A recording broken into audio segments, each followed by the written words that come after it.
Yo, what's going on, guys? Playing Doki Doki Literature Club today. Managed to pick this up on a PlayStation Plus this month, and I'm kind of excited to play it. I haven't decided if I want to try and play through the whole thing tonight, or maybe split it into two parts. But I'm gonna try to go a little longer than I normally have. Especially since, it's Halloween, that time of the year. But it's a little different kind of horror game. But horror's still all the same. Elder is my name. Hey! I kind of want to do voiceovers of everything. Just bear with me. I'm gonna try not to make a complete fool of myself, but it probably ain't gonna work. Hey!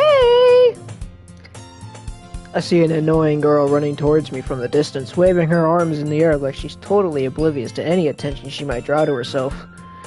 That girl is Sayori, my neighbor and good friend since we were children. God, I love the Game Grumps playthrough of this. It is so freaking hilarious. That's where I first learned of this game. You know, the kind of friend you never see yourself making today, but it just kind of works out because you've known each other for so long. We used to walk to school together on days like this. Starting around high school, she would oversleep more and more frequently, and I would get tired of waiting up. But if she's going to chase after me like this, I almost feel better off running away. However, I just sigh and idle in front of the crosswalk and let Sayori catch up to me. Ha, ha, ha. I overslept again? But I caught you this time. Maybe, but only because I decided to stop and wait for you. Oh, that's me. Oh. Maybe, but only because I decided to stop and wait for you. You say that like you were thinking about ignoring me. That's mean, Elder. Well, if people stare at you for acting weird, then I don't want them to think we're a couple or something. Fine. But you did wait for me after all. I guess you don't have it in you to be mean to even if you want to. Whatever you say, Sayori. We cross the street together and make our way to school. As we draw near, the streets become increasingly speckled with other students making their daily commute. By the way, Elder, have you decided on a club to join yet? A club? I told you already, I'm really not interested in joining any clubs. I haven't been looking either. That's not true. You told me you would join a club this year. Did I? I'm sure it's possible that I did in one of our many conversations where I dismissively go along with whatever she's going on about. Sayori likes to worry a little too much about me when I'm perfectly content just getting by on the average while spending my free time on games and anime. Hey, that's exactly what I am like. Spend my free time on games and anime. Uh-huh. I was talking about how I'm worried that you won't learn how to socialize or have any skills before college. Your happiness is really important to me, you know. And I know you're happy now, but I die at the thought of you becoming a NEET in a few years because you're not used to the real world. You trust me, right? Right. Don't make me keep worrying about you. Alright. I'll look at a few clubs if it makes you happy. No promises, though. Will you at least promise me you'll try a little? Yeah, I guess I'll promise you that. Yay! Why do I let myself get lectured by such a carefree girl? More than that, I'm surprised I even let myself relent to her. I guess seeing her worry about so much about me makes me want to ease her mind at least a little bit, And if she does exaggerate everything inside of her head.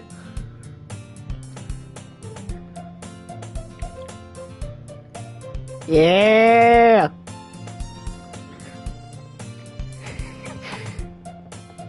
What's up, corn doggy? School day is as ordinary as ever, but it's over before I know it. After I pack up my things, I stare blankly at the wall. Oof. I don't know yet. That's gonna take some thinking.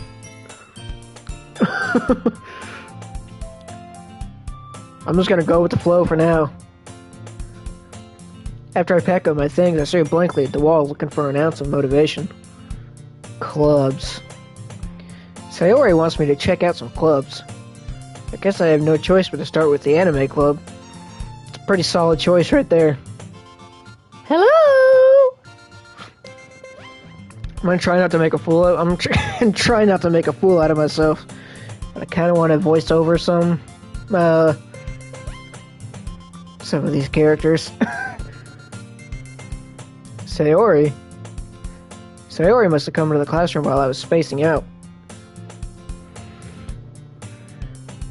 That's true, yeah. Yeah. I don't know. It's been a while since I've watched the Game Grumps playthrough, so I'm gonna have to get a look at the other chicks before I make a choice, though. I look around and realize I'm the only one left in the classroom. I thought I'd catch you coming out of the classroom, but I saw you just sitting here spacing out, so I came in. Honestly, you're even worse than me sometimes. I'm impressed. You don't need to wait up for me if it's going to make you late to your own club. Well, I thought you might need some encouragement, so I thought, Know what? Well, you could come to my club. Sayori? Yeah, it's cool. My club, Yeah? There's no way I'm going to your club. Unless you give me $100. Then I'll think about it. Meanie. Sayori is vice president of the literature club. Not that I was ever aware that she had any interest in literature. In fact... I mean, it's a pretty solid choice. In fact, I'm 99% sure she only did it because she thought it would be fun to help start a new club. Since she was the first one to show interest after the one who proposed the club, she inherited the title of vice president. That said, my interest in literature is guaranteed to be even less. Well, you like anime, dude, so,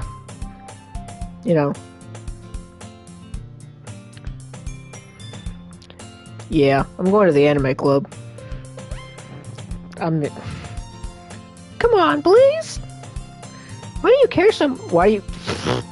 I gotta freaking look at the names before I start doing the voices. Why do you care so much anyway? Well... Yes, the best. There is no better club.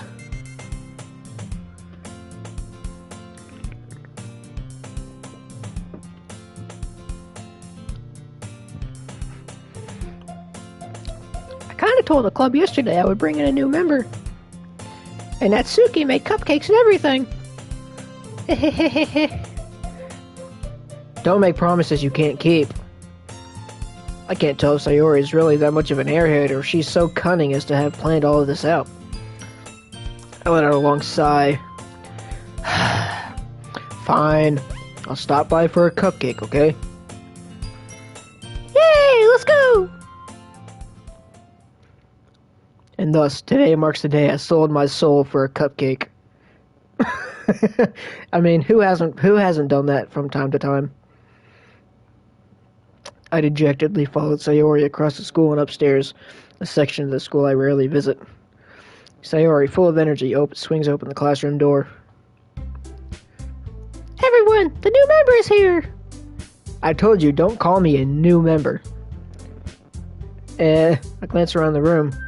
Oh, no.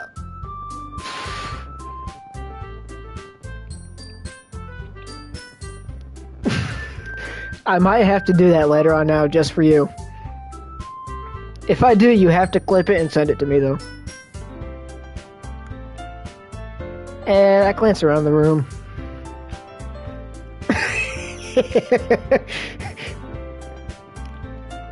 Yeah, purple hair is always a nice choice. Yeah, what should her voice be? I remember... Hey.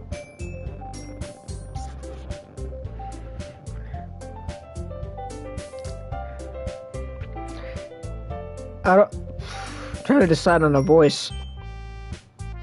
I know the Grumps made one of them like a freaking robot chick.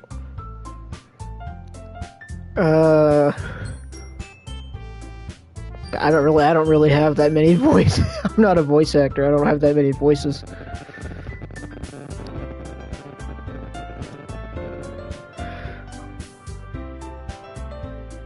God, I don't know. I'll have to figure it out as I go. Welcome to the Literature Club. It's a pleasure meeting you. Sayori always says nice things about you. Seriously? You brought a boy? Way to kill the atmosphere. Ah, Elder. What a nice surprise. Yeah, I'm pretty sure that she's the girl that they made a freaking robot. I can't remember. Welcome to the club. All words escape me in this situation. This club. Yes. Can never go wrong with waifus. It's full of incredibly cute girls. What are you looking at? If you want to say something, say it. Yes. Who knew literature could be so, you know, hot? If you want to say something, say it. Sorry.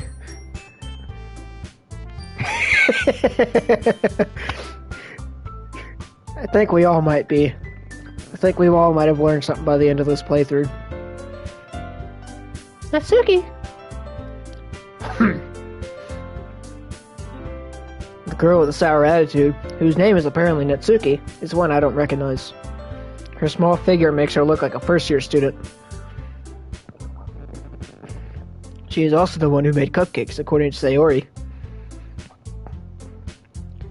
You can't just ignore her when she gets moody.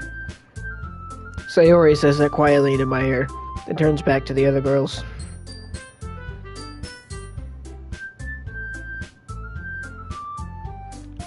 Okay, I'm getting freaking voices mixed up. Anyways, this is Natsuki, always full of energy. And this is Yuri, the smartest in the club. But don't say things like that. Yuri, who appears comparably more mature and timid, seems to have a hard time keeping up with people like Sayori and Natsuki. Pretty sure she's the anime chick. Like, loves manga. Ah, well, it's nice to meet you both. It sounds like you already know Monica, is that right? That's right. It's great to see you again, Elder. Monica smiles sweetly. We do know each other. Well, we rarely talk. We were in the same class last year. Monica's probably the most popular girl in the class. Smart, beautiful, athletic. Unnaturally green eyes. Basically completely out of my league. So having her smile at me so genuinely feels a little... You too, Monica. Come sit down, Elder. We made room for you at the table so you can sit next to me or Monica. True. I told you I'd have to take a look at all of them before I made my choice. Still haven't decided yet, though. I'll get the cupcakes. Hey! Wait. Hey! I made them. I'll get them. Sorry, I got a little too excited. Then how about I make some tea as well? I don't know if that'll pick up. The girls have a few desks arranged to form a table. As Sayori mentioned, it's been widened so that there is one space next to Monica and one space next to Sayori. Natsuki and Yuri walk over to the corner of the room where Natsuki grabs a wrapped tray and Yuri opens the closet. Still feeling awkward, I take a seat next to Sayori. Natsuki proudly marches back to the table, tray in hand. Okay, are you ready? Ta-da! Woo! Natsuki lifts the foil off the tray to reveal a dozen white, fluffy cupcakes decorated to look like little cats. How Japanese of you. The whiskers are drawn with icing, and little pieces of chocolate were used to make ears. So cute! I had no idea you were so good at baking, Natsuki. Well... well, you know. Just hurry and take one.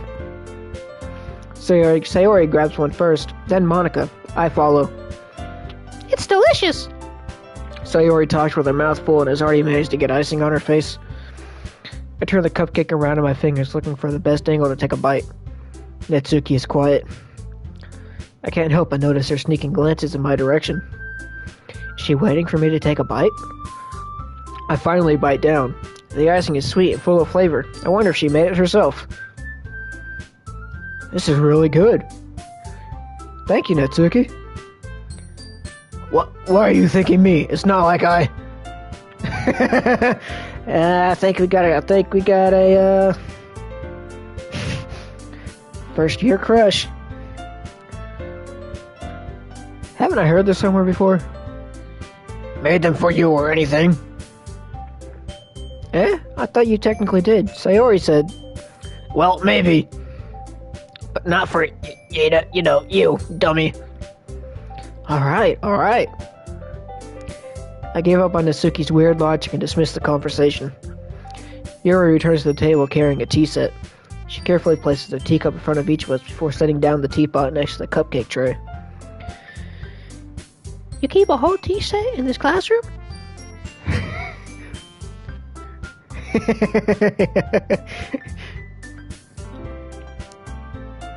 Don't worry, the teachers gave us permission.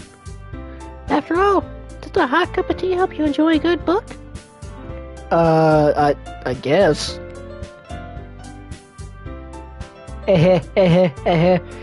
Don't let yourself get intimidated.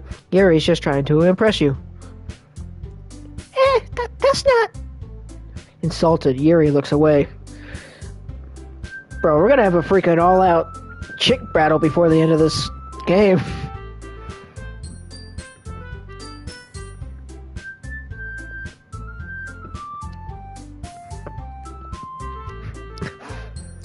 You got 4 chicks vying for my attention. I meant that, you know. I believe you. Well, tea and reading might not be a pastime for me, but at least... I was thinking more like wet t-shirt contest, but mud wrestling works. But I at least enjoy tea. I'm glad. Yuri faintly smiles to herself in relief. Monica raises an eyebrow, then smiles at me. So, what made you consider the literature club? I was afraid of this question. Something tells me I shouldn't tell Monica that I was practically dragged here by Sayori.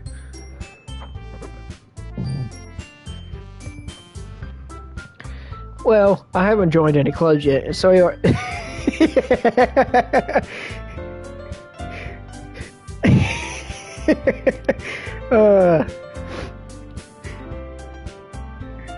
yeah.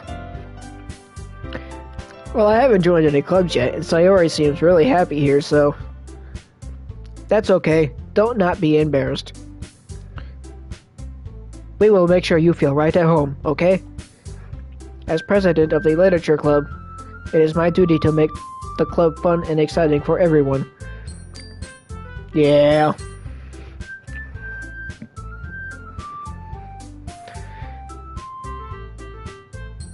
Lying always gets you at least a little ways in life. Monica, I'm surprised. How come you decided to start your own club?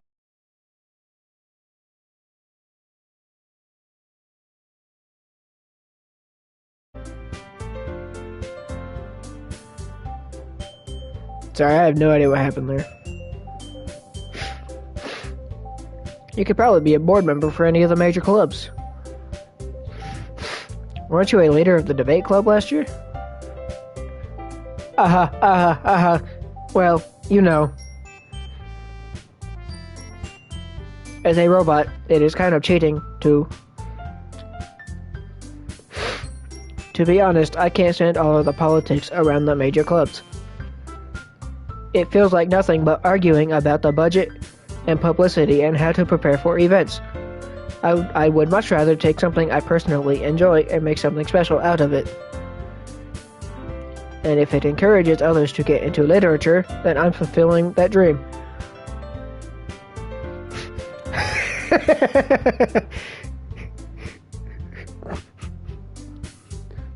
Ruffles my bread?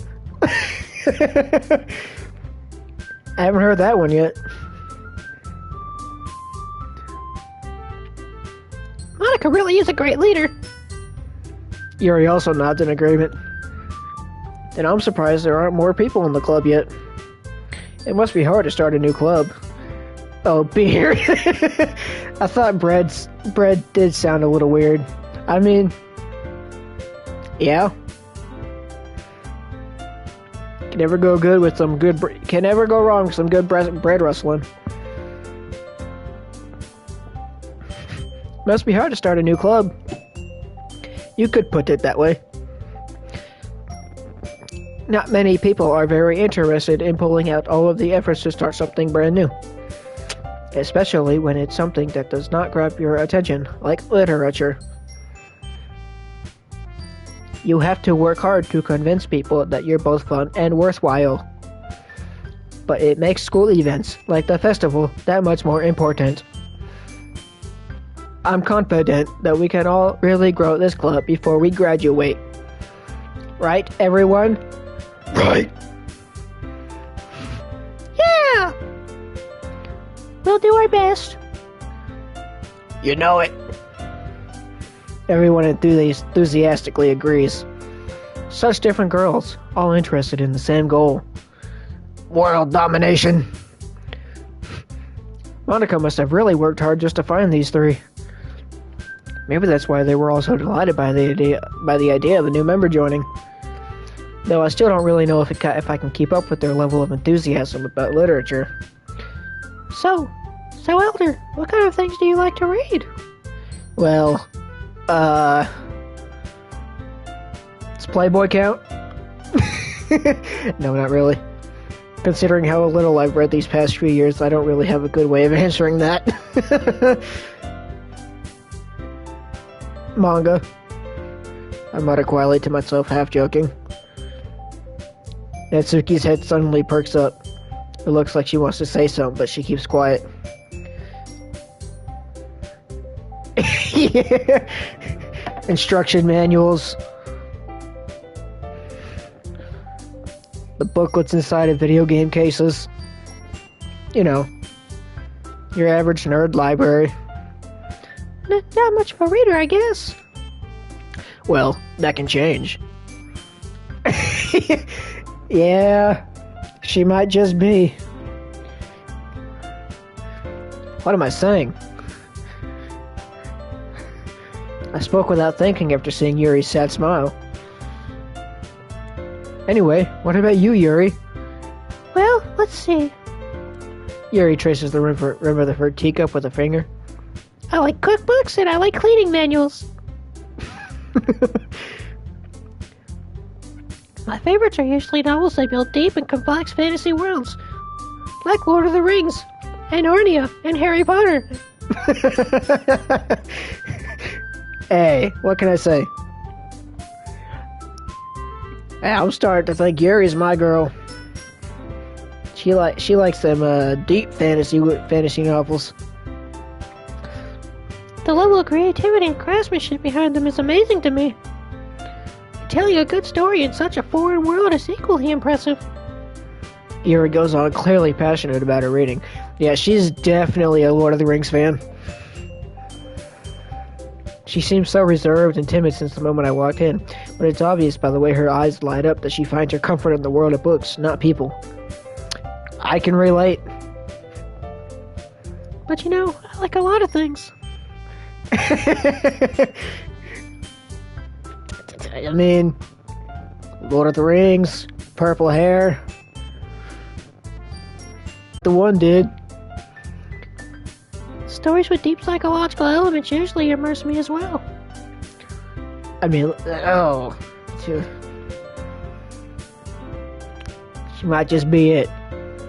Isn't it amazing how a writer can so... Yeah, I'm very much aware of that. Where's Cozy at? Is he at work or something? Isn't it amazing how a writer can so deliberately take advantage of your own lack of imagination to completely throw you for a loop? Anyway, I've been reading a lot more horror lately. Hey, I've been playing a lot more horror lately. Well...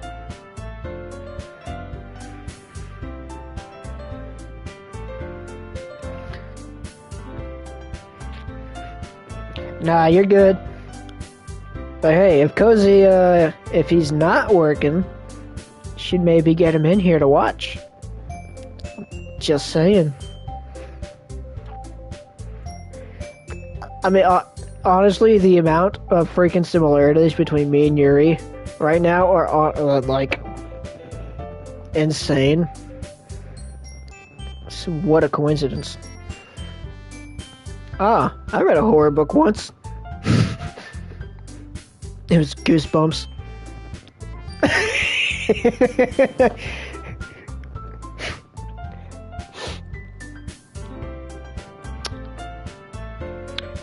Well, unfortunately, virtual girls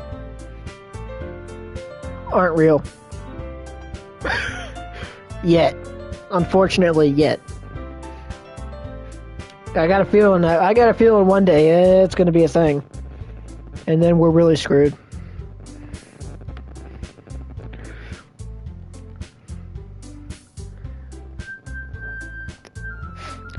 It's a very good point. That is a very good point. I desperately grasp something that I can relate to at the minimal level. Yeah, he's read Goosebumps. At this rate, Yuri might as well be having a conversation with a rock. Really? I would not have expected that, Yuri. For someone as gentle as you. I guess you could say that. But if a story makes me think, or takes me to another world, then I really can't put it down. Surreal horror is often very successful at changing the way you look at the world, if only for a brief moment. I hate horror. Oh, why's that? Well, Natsuki's eyes dart over to me for a split second. Never mind. That's right. You usually like to write about cute things, don't you, Natsuki? What? What gives you that idea? You left a piece of scrap paper behind last club's meeting. It looked like you were working on a poem called... Don't say it out loud. And give me that back. Fine. Your cupcakes, your poems. Everything you do is just as cute as you are. Sayori sidles.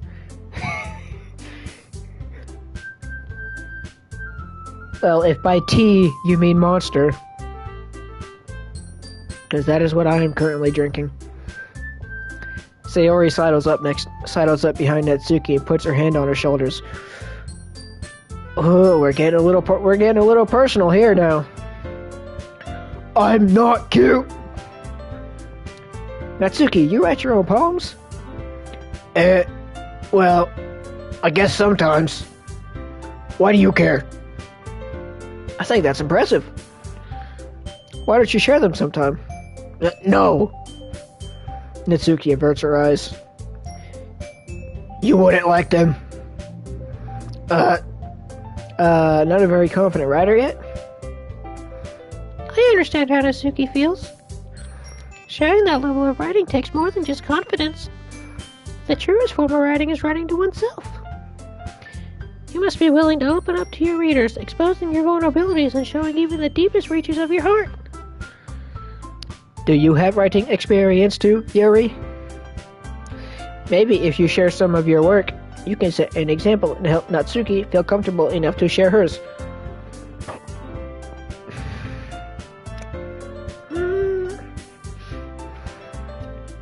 I guess it's the same for Yuri. Aw, I wanted to read everyone's poems. We all sit in silence for a moment. Okay. I have an idea, everyone. Natsuki and Yuri look quizzically at Monica. Let us all go home and write a poem of our own.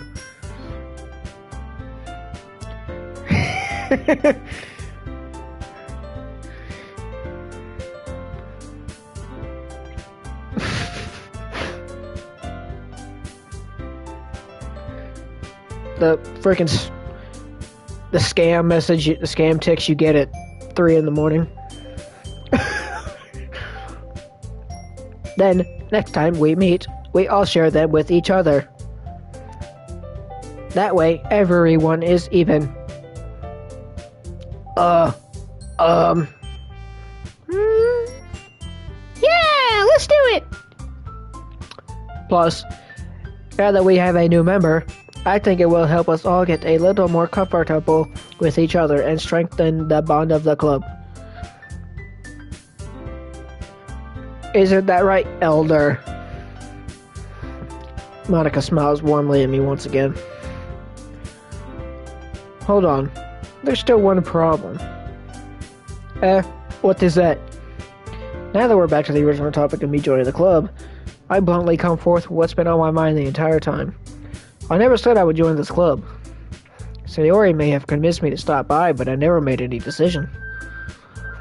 I still have other clubs to look at, and, I lose my train of thought. All 4 girls stared back at me with dejected eyes. But... I'm sorry, I thought... Elder? You all... What can I say? I'm not a ladies' man. I'm defenseless against these girls.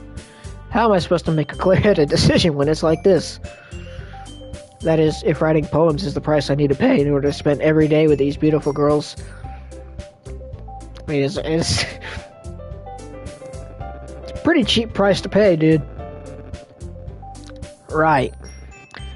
Okay, I've decided then. I'll join the literature club. One by one, the girls' eyes light up. Yes, I'm so happy! Sayori wraps her arms around me, jumping up and down. Hey!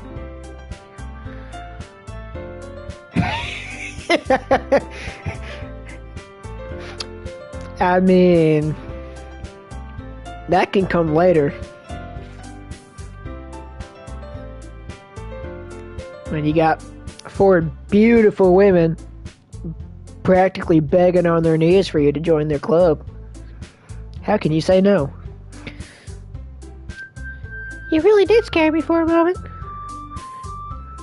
If you really just came for the cupcakes, I would be super pissed. And you don't want to see me when I'm pissed. Then that makes it official.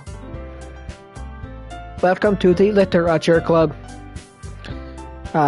Thanks, I guess. Okay, everyone.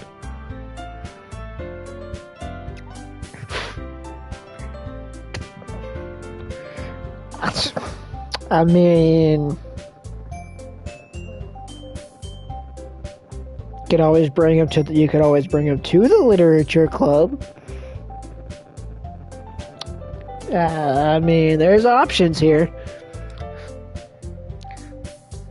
I think with that, we can officially end today's meeting on a good note. Everyone, remember tonight's assignment. Write a poem to bring to the next meeting so we can all share. Monica looks over at me once more. Elder, I look forward to seeing how you express yourself. Yeah.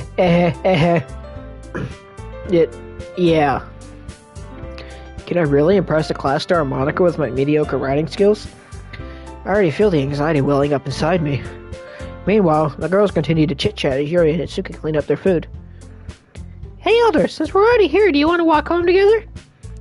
That's right. Sayori and I never walk home together anymore because she's always stayed after school for clubs. Sure, might as well. Yay! Night 1, complete. With that, the two of us depart the classroom and make our way home. The whole way, my mind wanders back and forth between the 4 girls. Sayori, Natsuki, Yuri, and of course, Monica. We survived the first night, boys. 4 more to go.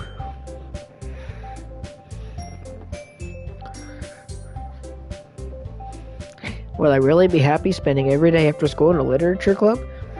Perhaps I'll have the chance to grow closer to one of these girls. Alright, I'll just need to make the most of my circumstances, and I'm sure good fortune will find me. And I guess that starts with writing a poem tonight.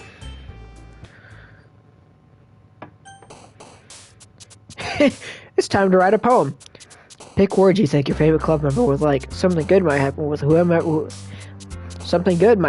whomever you likes your poem the most.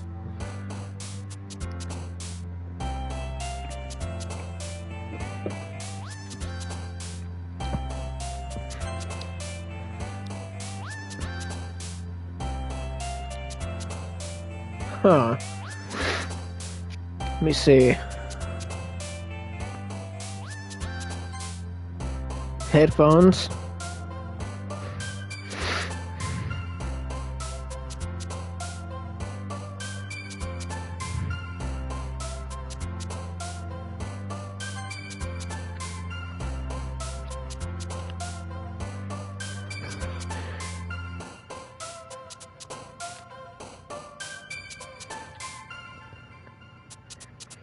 Yeah, where's Papa? Need to get him in here too.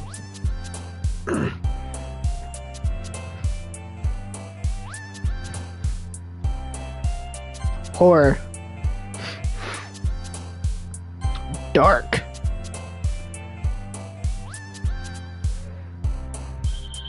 Tragedy. Imagination.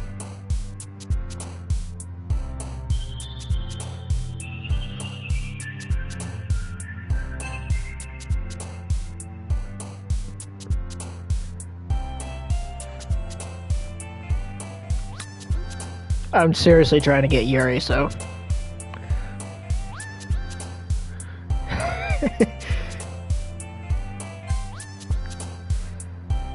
Hey, let's see. Variants.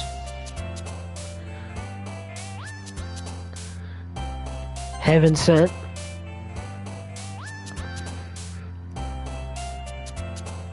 Misery. I know this is a horror game, but if you didn't know it was a horror game, there are some pretty freaking dark words in here.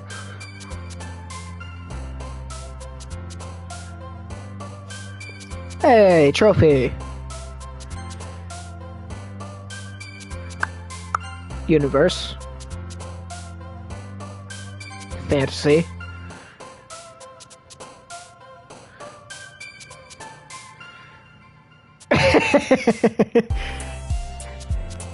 Yeah. Massacre.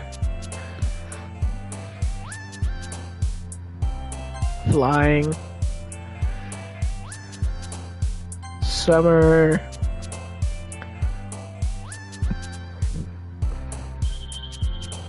Daydream.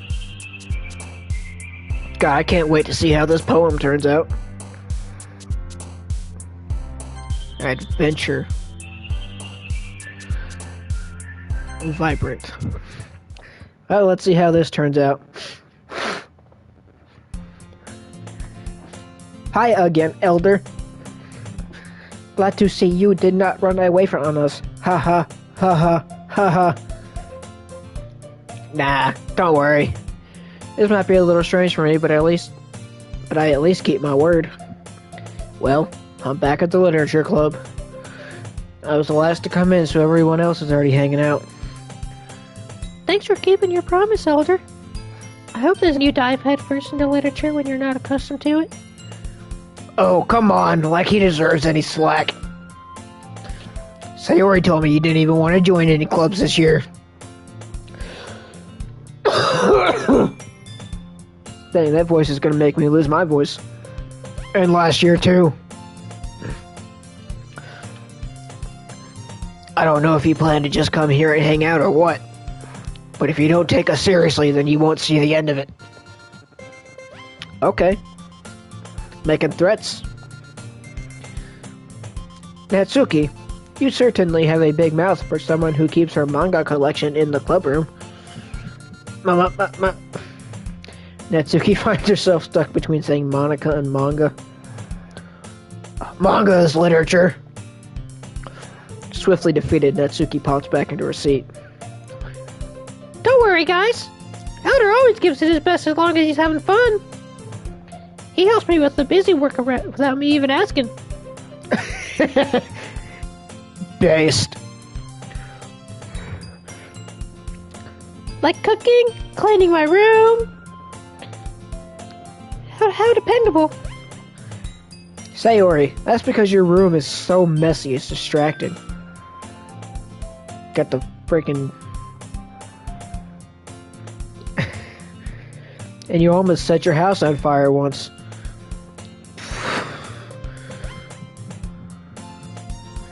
Shit, what's that guy's name?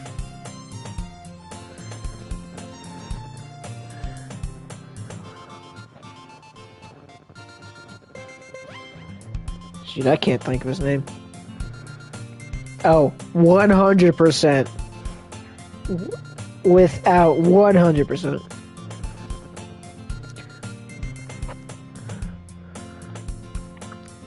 I mean, her freaking manga collection has to be huge if she has to keep it at school. Is that so? You two are really good friends, aren't you? I might be a little jealous. How come? You and Elder can be good friends too. Dude, freaking Natsuki is so clueless.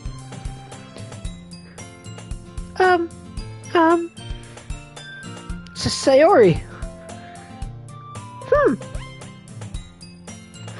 As usual, Sayori seems oblivious to the weird situation she just put me into. She's either oblivious or she knows exactly what she's doing. It's one of the two. Oh! Yuri even brought you something today, you know? Well, wait, Sayori. Uh-huh?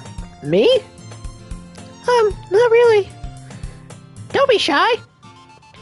It's really nothing. What is it? No, never mind. Sayori made it sound like a big deal when it's really not. What do I do? I'm sorry, Yuri. I wasn't thinking. I guess that means it's up to me to rescue this situation. Hey, don't worry about it. First of all, I wasn't expecting anything in the first place. So any nice gesture from you is a pleasant surprise. It'll make me happy no matter what. Is that so? Yeah. I won't make it a big deal if you don't want it to be. Alright. Well, here. Yuri reaches into her bag and pulls out a book. It's the Death Note. She hands you the Death Note.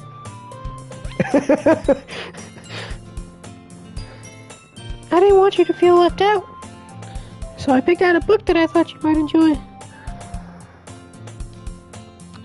It's a short read, so it should keep your attention even if you don't usually read. And we could, you know. I think she wants to Netflix and chill, if you know what I mean. Discuss it if you wanted. This. I mean, that's the vibe she's putting off, dude. I'm just reading the room. That's all I'm doing.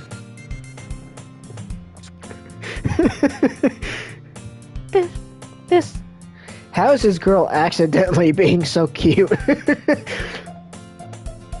She even picked out a book she thinks I'll like, despite me not reading much. Yuri, thank you. I'll definitely read this. And then we can discuss it later. I enthusiastically take the book. Whew. Well, you can read it at your own pace. I look forward to hearing what you think. Now that everyone's settled in, I expect Monica to kick off some scheduled activities for the club. But that doesn't seem to be the case. Sayori and Monica are having a cheery conversation in the corner. Yuri's face is already buried in a book. I can't help but notice her intense expression, like she was waiting for this chance. Meanwhile, Natsuki is rummaging around in the closet. I'm really curious to talk to Yuri a little bit more. But at the same time, I would feel bad for distracting her from her reading. I catch a glimpse of the cover of her book. How to Talk to Guys 101. I know, right? She knows exactly what she's doing. They all do.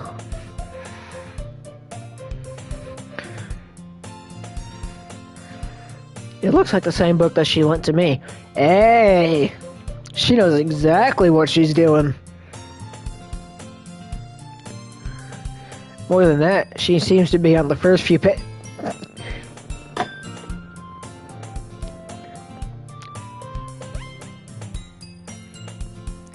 Yep. There we go. It's all laid out now. Crap. I think she noticed me looking at her. She sneaks another glance at me and our eyes meet for a split second.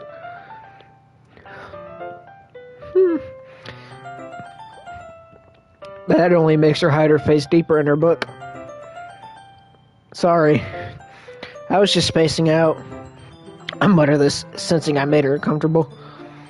Oh, it's fine. If I was focused, then I probably wouldn't have noticed in the first place. But I'm just reading a bit of this, so... That's the book you gave me, right? Mm-hmm. I wanted to reread some of it. Not for any particular reason. Wink, wink. Just curious, how come you have two copies of the same book? Well, I stopped at the bookstore yesterday. That's not what I meant. I mean, I just happened to buy two of them. No, I stole one of them. I'm sorry, I lied. Ah, I see. There's something fairly obvious here that Yuri isn't telling me, but I decide to let it go. Yeah, you think? I'll definitely start reading it soon. I'm glad to hear it. Once it starts to pick up, you might have a hard time putting it down. It's a very engaging and relatable story. Is that so? What's it about, anyway? Well, Yuri closes the book and scans her eyes over the back. She hasn't read it yet. The book is titled A Portrait of Markov. There's an ominous-looking eye symbol on the front cover. Alright. I just wanted to make sure I don't accidentally give anything away. Basically, it's about this girl in high school who moves in with her long-lost younger sister. But as soon as she does so, her life gets really strange. She gets targeted by these people who escape from a human experiment prison. And while her life is in danger, she needs to desperately choose who to trust. No matter what she does, she ends up destroying most of her relationships and her life starts to fall apart. It's kind of dark, isn't it? Yuri made it sound like it was going to be a nice story, so the dark turn came from nowhere. Huh. Almost sounds like foreshadowing of what this game is going to be.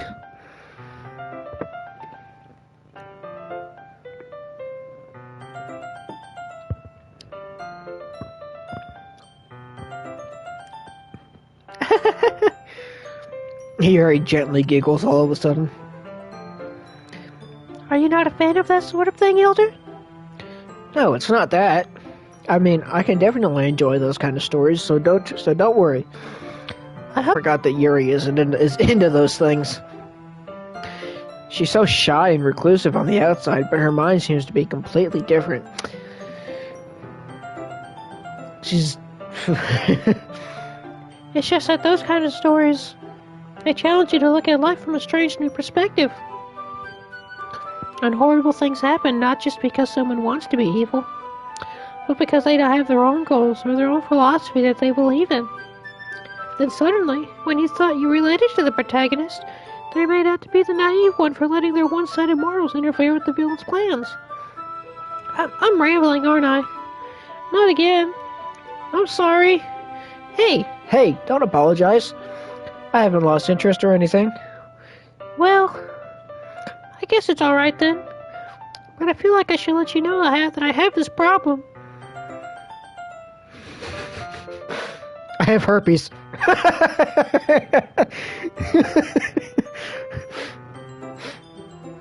When I let things like books and writings fill my thoughts, I kind of forget to pay attention to other people. So I'm sorry if I end up saying something strange. And please stop me if I start talking too much. I really don't think you need to worry. That just means you're passionate about reading. The least I can do is listen. It's a literature club after all. That's true. In fact, we might as well get started reading it, right? You don't have to. What are you saying? Just a moment ago, you said you were looking forward to it. Let me just get the book. I quickly retrieved the book that I had put into my bag. Alright, it's fine if I sit here, right?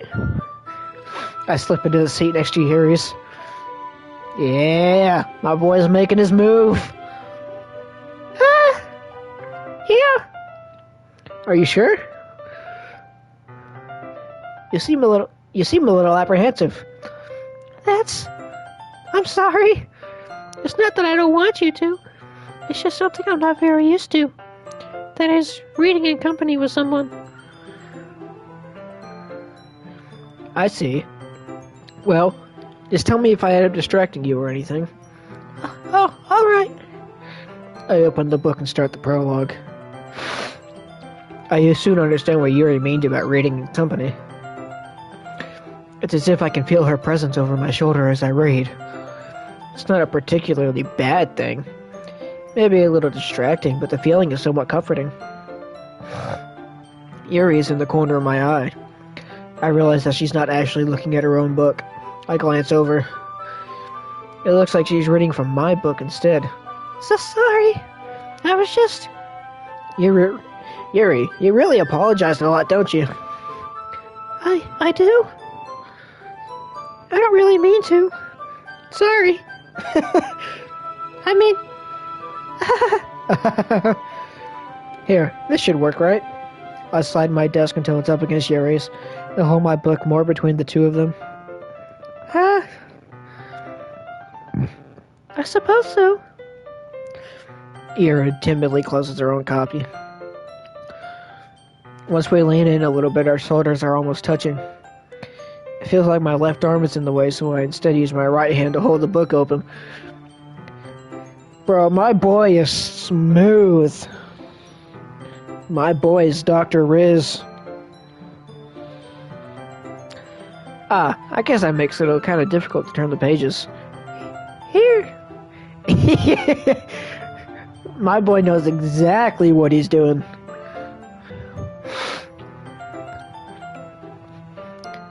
Here he takes her left arm and holds the left side of the book between her thumb and forefinger. I do the same thing with my right arm on the right side of the book. That way I turn a page and Yuri slides it under her thumb as if after it flips to her side. But in holding it like this, we're huddled even closer together than before. It's actually kind of distracting me. It's as if I can feel the warmth of Yuri's face as she's in the corner of my vision. Are you ready? To turn the page. Sorry.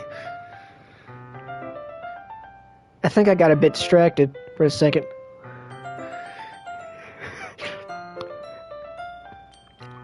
I feel like this guy would be the kind of person to not ever wash his hands again after he makes contact with the girl. That's kind of the vibe I'm getting here. I think I got a bit distracted for a second. I glance over at Yuri's face again and our eyes meet. She leans in. I lean in. No, I'm kidding. I don't know how I'll be able to keep up with her. That's okay. You're not as used to reading, right? I don't mind being patient if it takes you a bit longer. Look at that sly smile on her face. Yes. She got that sly grin on her face. She knows what she's saying.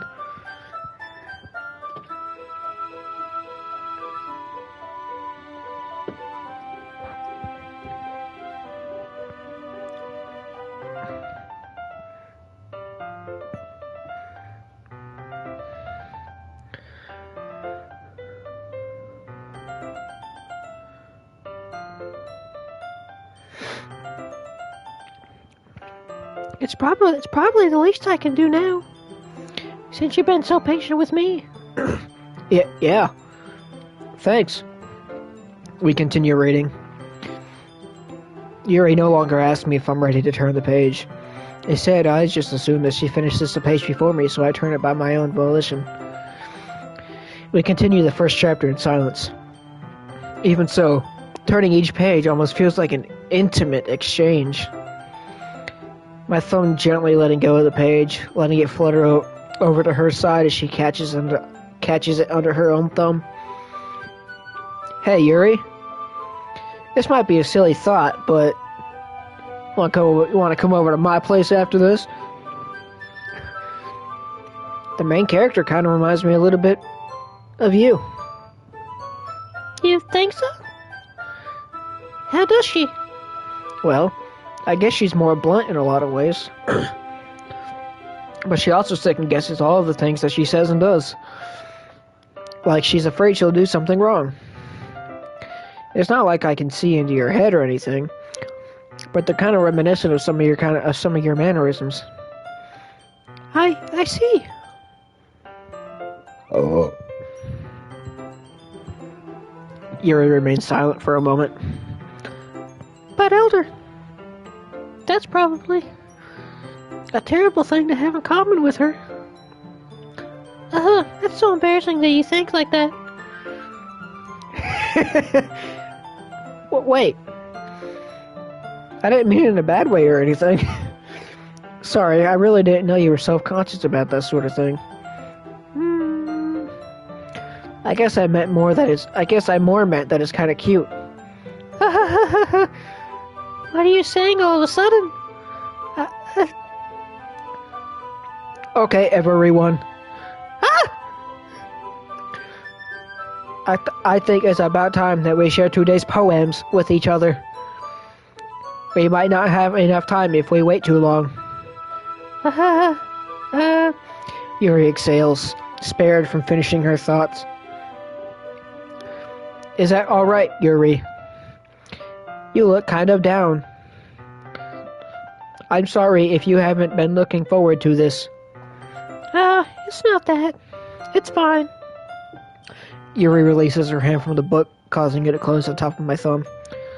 Alright. I guess I'll do some more reading tonight. Or would you prefer I only read it with you?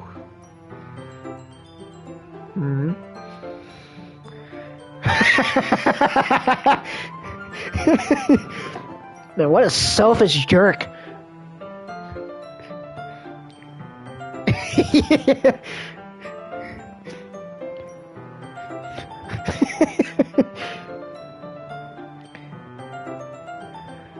For real. He's the Riz God. Nobody can top him.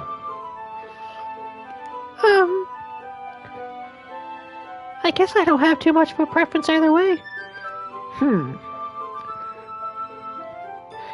In that case, I'll read a little bit more tonight. Bro, wrong move. Wrong move, dude. Screwed it up. It'll be more fun to read with you after it picks up a bit, you know? That's good reasoning.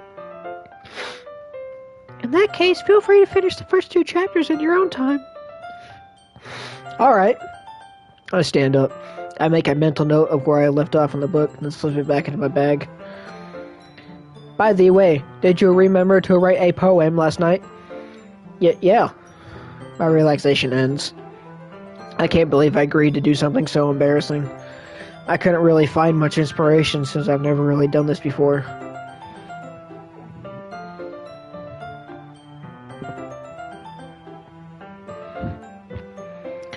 Well, now that everyone's ready, why don't you find someone to share with? I can't wait! Sayori and Monica enthusiastically pull out their poems. Sayori's is on a wrinkled sheet of loose leaf torn from a spiral notebook. On the other hand, Monica wrote hers in a composition notebook. I can already see Monica's pristine handwriting from where I sit. Natsuki and Yuri reluctantly comply as well, reaching into their bags. I do the same myself. Who should I show my poem to first? Yuri. Yuri seems the most experienced, so I should start with her. I can trust her opinion, to be fair. It's too late, bro. I made my choice.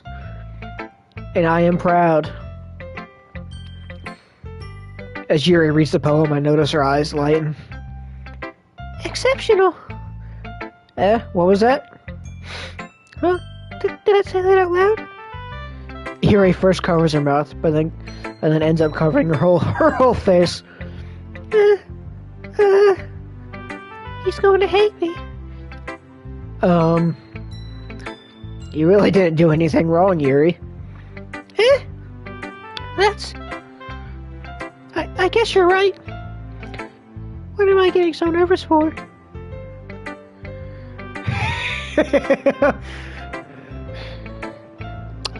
Yeah. ChatGPT's a lifesaver, man. It's the future of everything. What am I getting so nervous for? Yuri takes a breath. So, what kind of writing experience do you have? Your use of imagery and metaphors indicates you've written a lot of poetry before. Really? Wow, that's a huge compliment coming from you. This is actually my first time, really. Huh? Yuri stares at me blankly, then looks at my poem again. Well, I knew that. Of course I did. I just meant, Yuri trails off, unable to find an excuse. She traces her fingers along the words in the poem as if breaking it down more thoroughly. Yeah. Okay. This is the reason I was able to tell. It's just that there are specific writing habits that are usually typical of new writers. And having been through that myself, I kind of learned to pick up on them. I think the most noticeable thing I recognize in new writers is that they try to make their style very deliberate. In other words, they tend to pick a writing style separate from the topic matter, and they form-fit the two together. The end result is that both the style and the expressiveness are weakened. Once Yuri finds her train of thought, it's as if her demeanor totally changes. Her stammering is completely gone and she sounds like an expert. Of course, that's not something you can be blamed for. There are so many different skills and techniques that go into writing even a simple poem. Not just finding them and building them, but getting them to work together is probably the most challenging part. It might take you some time, but it all comes with practice, and learning by example and trying new things. I also hope that everyone else in the club gives you valuable feedback. Natsuki can be a little biased, though. Biased? How? Well, never mind. Yeah, she has a giant crush on you. How are you so stupid as to not see that? I shouldn't be talking about people like that. Sorry. It's fine. I'm not sure if Yuri's apologizing to herself, to me, or to Natsuki. Do you mind if I read your poem now? Please do. I'd love to share my thought process behind it. Yuri smiles dreamily as if that's a rare opportunity for her, which itself is kind of funny. After all, isn't this supposed to be a literature club? Ghost under the light. The tendrils of my hair illuminate beneath the amber glow, bathing. It must be this one, the last remaining streetlight to have withstood the test of time. The last yet to be replaced by the sickening blue calms.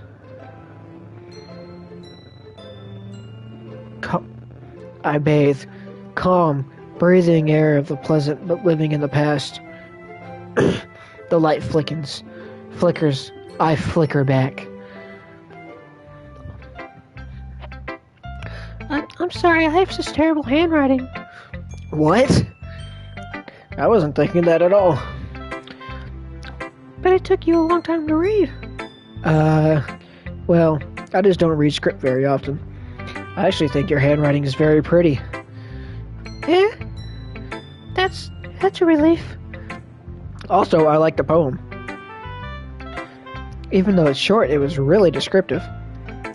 It wasn't too short. I usually write longer poems. Not at all. I'm really glad you like it. I'll be honest. Since it's our first time sharing, I wanted to write something a little more mild.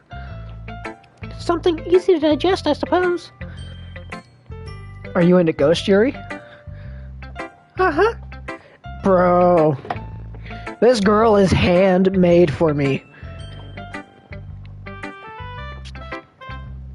Like, come on.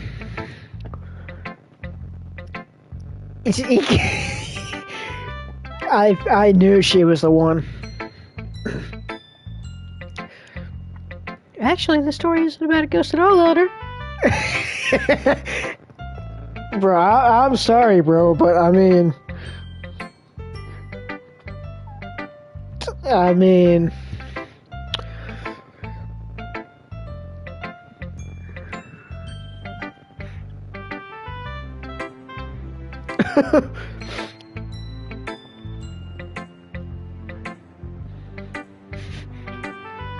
Really? I must have totally missed the point. Well, I suppose you did only glance over it after all. But remember that poets often express their own thoughts, feelings, and experiences in their work. They usually do more than tell a simple story or paint a picture.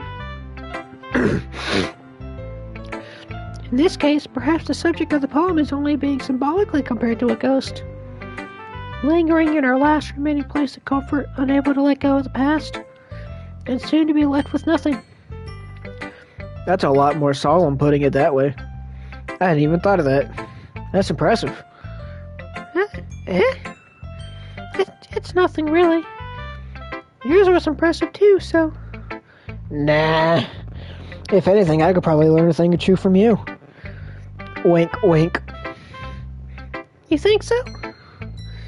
Yeah, of course. You know, I was really nervous about doing all this, but in the end, I enjoyed it. I'm going to keep doing my best for you, Elder. Specifically for you. I don't care about anybody else in this room anymore. Me too.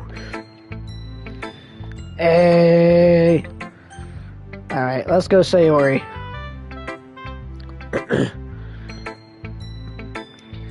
This is a good poem, Elder. Are you sure it's your first time? Of course. It's not that good.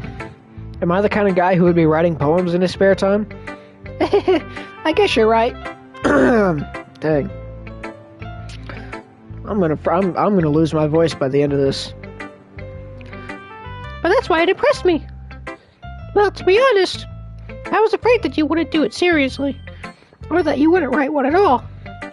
I'm really happy that you just wrote one. It just reminds me of how you're really a part of the club now. Not to mention the fact that I'm standing in front of you in the club room. Oh, that's still her. Well, of course. I'm not really into it yet, but that doesn't mean I'll break my promise. See? It's like I said before.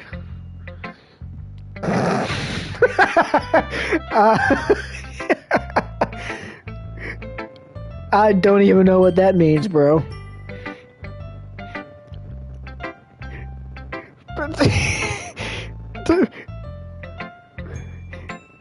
And what even was that comment the other day you made? Like, where you said chess is a really weird way of saying whole rotisserie chicken. That really got me, dude.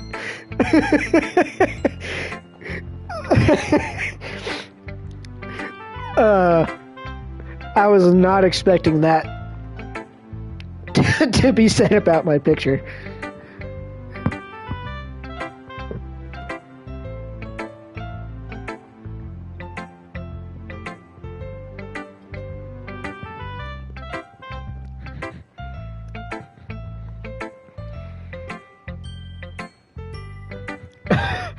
Oh, okay.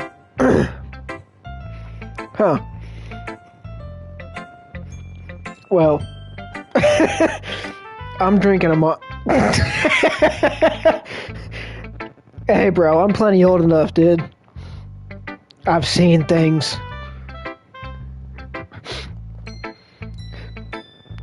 But no, I'm drinking a Monster, so probably not the best drink. But I had a pretty long day, and I'm trying to keep up with trying to stay up a little later tonight. Deep down, you're not selfish at all, you know? Trying new things like this for other people? That's something that only really good people do. Thanks, Sayori. I'm not sure if Sayori sees the full picture of my motive here. Then again, I can't deny that she's part of the reason I joined. Knowing how much this means to her and all. Yeah. And I'm gonna make sure you have lots of fun here, okay? That would be my way of thanking you. Alright, I'm gonna hold you to that then. Yay! Now you'll read my poem too, right? Don't worry, I'm really bad at this. We'll see about that.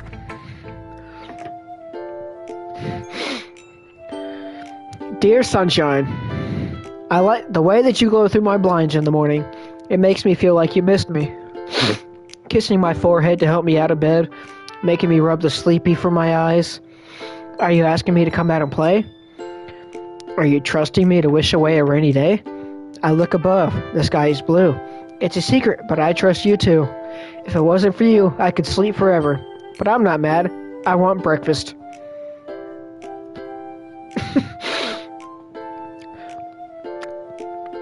I feel you. Granted, I don't eat breakfast most days, but I completely understand it. Sayori, this is just a guess, but did you wait until this morning to write this? No, just a little bit. You can't answer just a little bit to a yes or no question. I forgot to do it last night, okay? Well, at least that makes me feel a little better about myself. Don't be mean. I still tried my best. Yeah. I didn't mean to say that it was a bad poem. It came out nice, or how should I put this? It sounds just like you. Really? Yeah. Especially that last line. You freaking fatso. I made eggs and toast. Even though you were late to school. It's bad to skip breakfast. No, it's not. I get all cranky. Well, I guess there's no point in arguing. Anyway, thanks for showing me. This was so much fun. Monica's the best. Yeah. But next time, I won't forget. And I'm gonna write the best poem ever. Well, I guess I look forward to it. Ugh, Monica, I guess.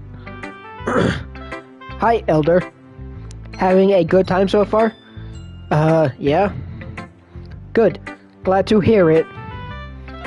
By the way, since you're new and everything, if you ever have any suggestions for the club, like new activities or things we can do better, I'm always listening.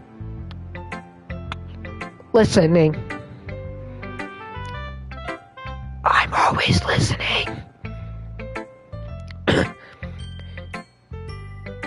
Don't be afraid to bring things up, okay?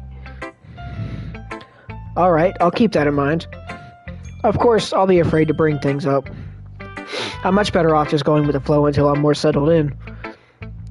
Anyway, want to share your poem with me? It's kind of embarrassing, but I guess I have to. Aha, aha, aha, aha. Do not worry, Elder.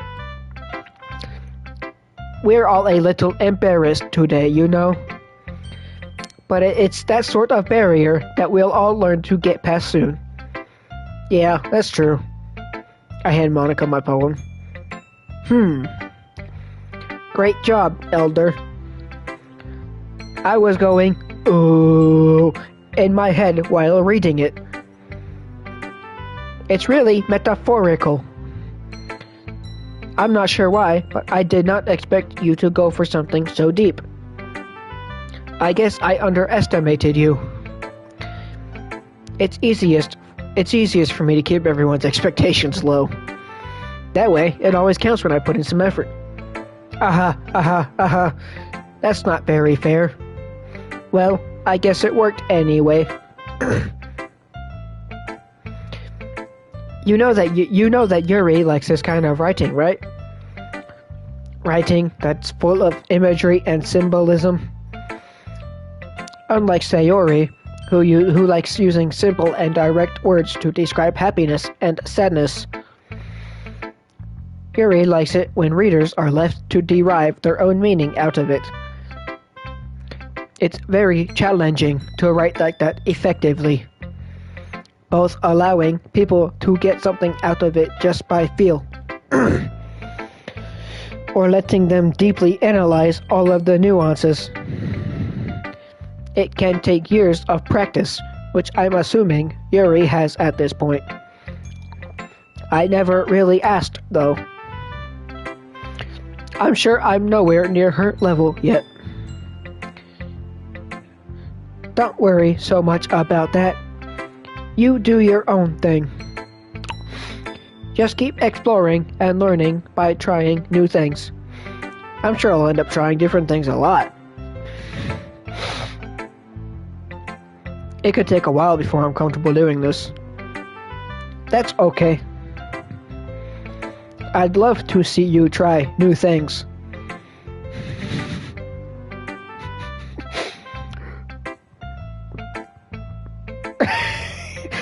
Oh God. My mind is not in the right place tonight. I guess I just had a thought pop into my head that I'm not going to say out loud.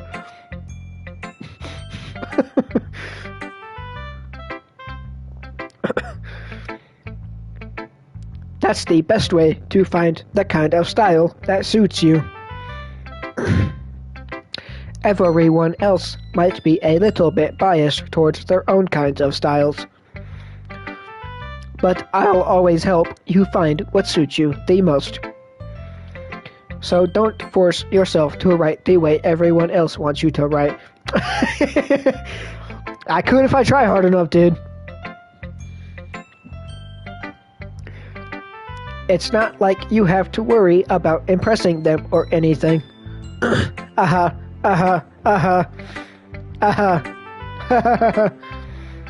Anyway, do you want to read my poem now?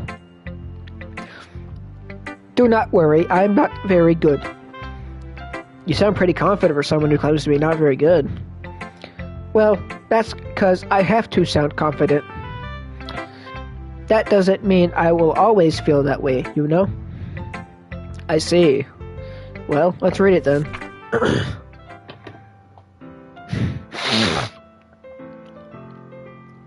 Hole in the wall. Huh. Wink, wink. It couldn't have been me. See the direction the spackle protrudes? A nosy neighbor? An angry boyfriend? I'll never know. I wasn't home. I told you, my mind's not in the right spot tonight.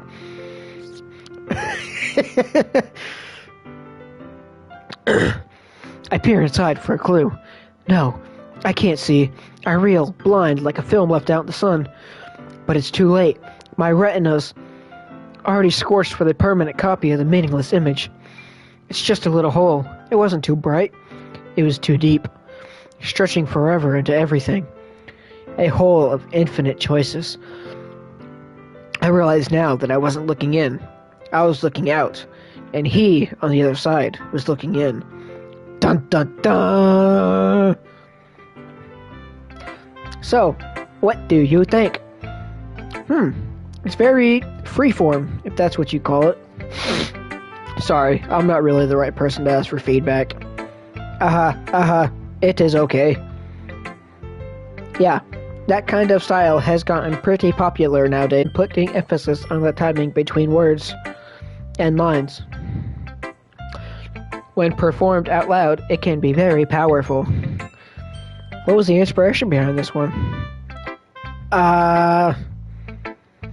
Well, I'm not sure if I know how to put it. I guess you could say that I had some kind of epiphany recently.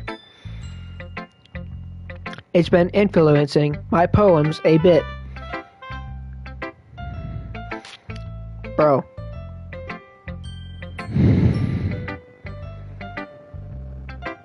Monica has been,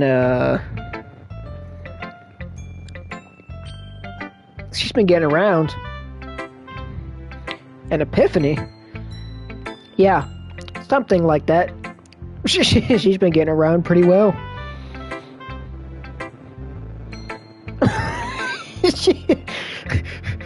I'm kind of nervous to talk about deep stuff like that. She can see through the game to the real me.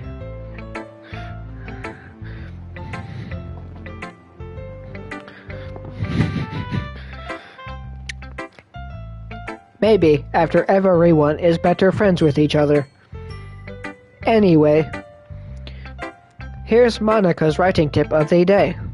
Use a pencil or a pen. It works better than your friend's blood.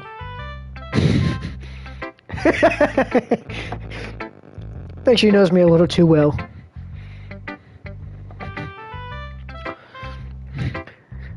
Sometimes when you're writing a poem or a story, your brain gets too fixated on a specific point. If you try so hard to make it perfect, then you will never make any progress.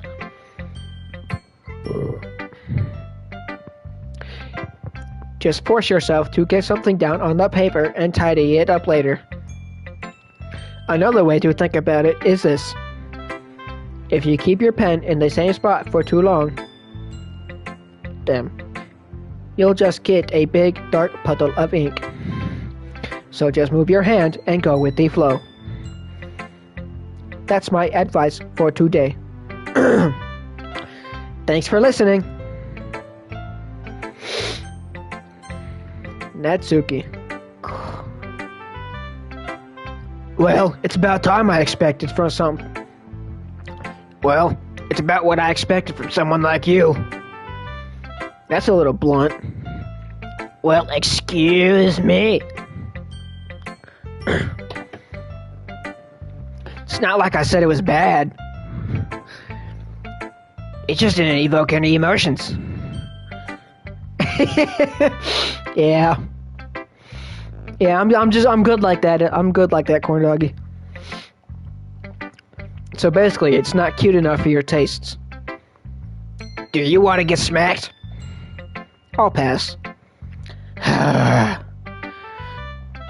Well, anyway, I guess I need to show you mine. Not that you'll like it.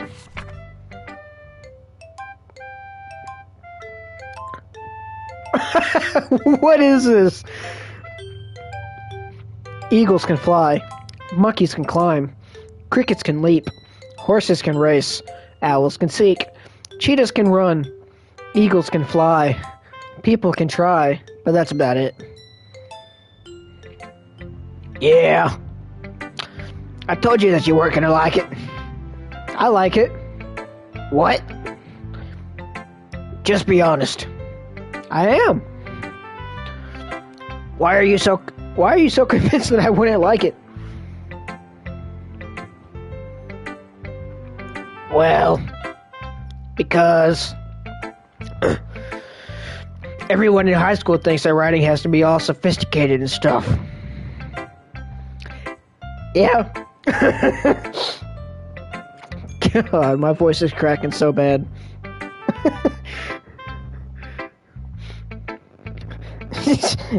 yeah, at least she tried. So people don't even take my writing seriously. But isn't the point of poems for people to express themselves? Here's writing I mean, that's true. But apparently, it was splendid, and it sounds like I had been writing poems for years. So maybe I should just start using random words more.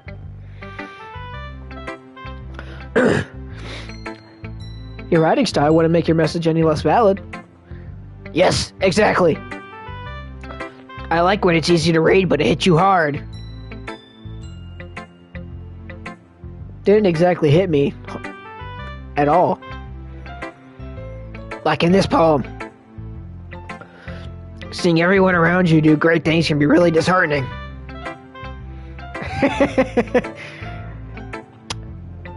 I mean, she wasn't exactly the only one that said it was good.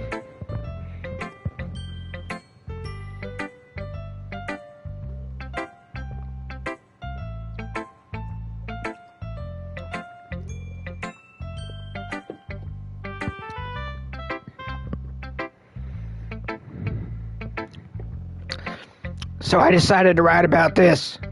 To write about it. Yeah, I understand.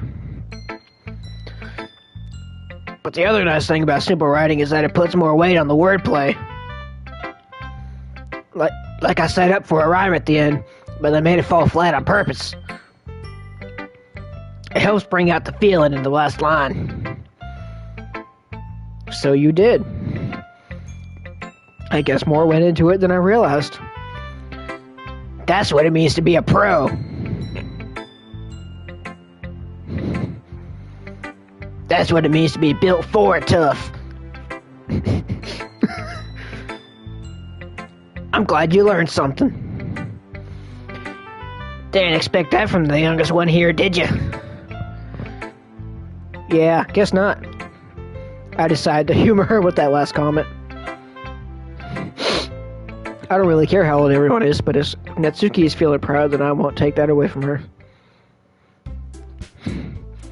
Phew. I guess that's everyone. I'll glance around the room. That was a little more stressful than I anticipated. Yeah, she's pretty cute.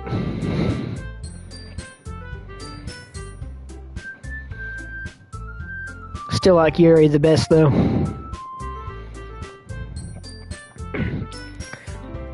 It's as if everyone is judging me for my mediocre writing abilities. Even if they're just being nice, there's no one my poems can stand up to theirs. This is the literature club, after all. I sigh. I guess that's what I ended up getting myself into. Across the room, Sayori and Monica are happily chatting. My eyes laid on Yuri and Natsuki. They gingerly exchange sheets of paper, sharing their respective poems. As they read in tandem, I watch each of their expressions change. Natsuki's eyebrows furrow in frustration. Meanwhile, Yuri smiles sadly. She's so disappointed.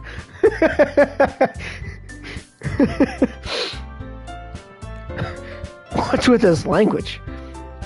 Eh? Did you say something? Oh, it's nothing. Natsuki dismissively returns the poem to the desk with one hand.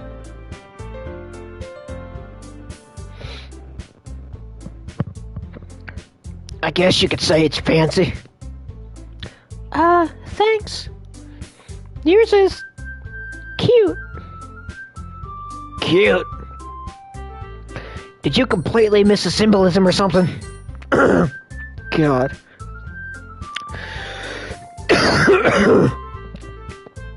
I'm gonna have to stop doing voices for a little bit.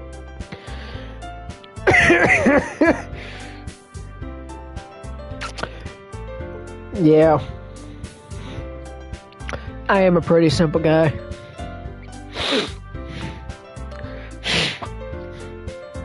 It's clearly about the feeling of giving up. How can that be cute? I know that. I just meant the language, I guess. I was trying to say something nice. Eh? You mean you have to try that hard to come up with something nice to say? Thanks, but it really didn't come out nice at all. Well, I do have a couple suggestions. If I was looking for suggestions, I would have asked someone who actually liked it. Which people did, by the way. Sayori liked it, and Elder did too. So based on that, I'll gladly give you some suggestions of my own. First of all... Excuse me? I appreciate the offer, but I spent a long time establishing my writing style. I don't... Yeah, it was pretty cute.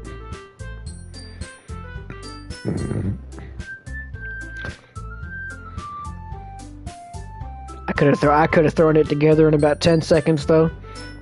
Just saying. I don't expect it to change anytime soon, unless, of course, I come across something particularly inspiring. Which I haven't yet. Damn, she just threw my boy under the bus. Nah. And Elder liked my poem too, you know. He even told me he was impressed by it. Natsuki suddenly stands up. Dude, I think things are heating up, bro. We're about to have a fight on our hands. Oh? I didn't realize you were so invested in trying to impress our new member, Yuri. Eh? That's not what you're just... Yuri stands up as well. Maybe you're just jealous that Elder appreciates my advice more than he appreciated yours. Huh? And how do you know he didn't appreciate my advice more? Are you that full of yourself?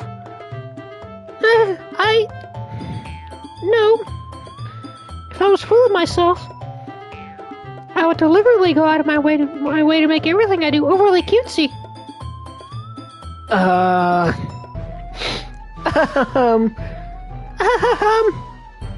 Is everyone okay? Well, you know what? Oh my god! Oh! Dang, Natsuki is throwing some freaking heat.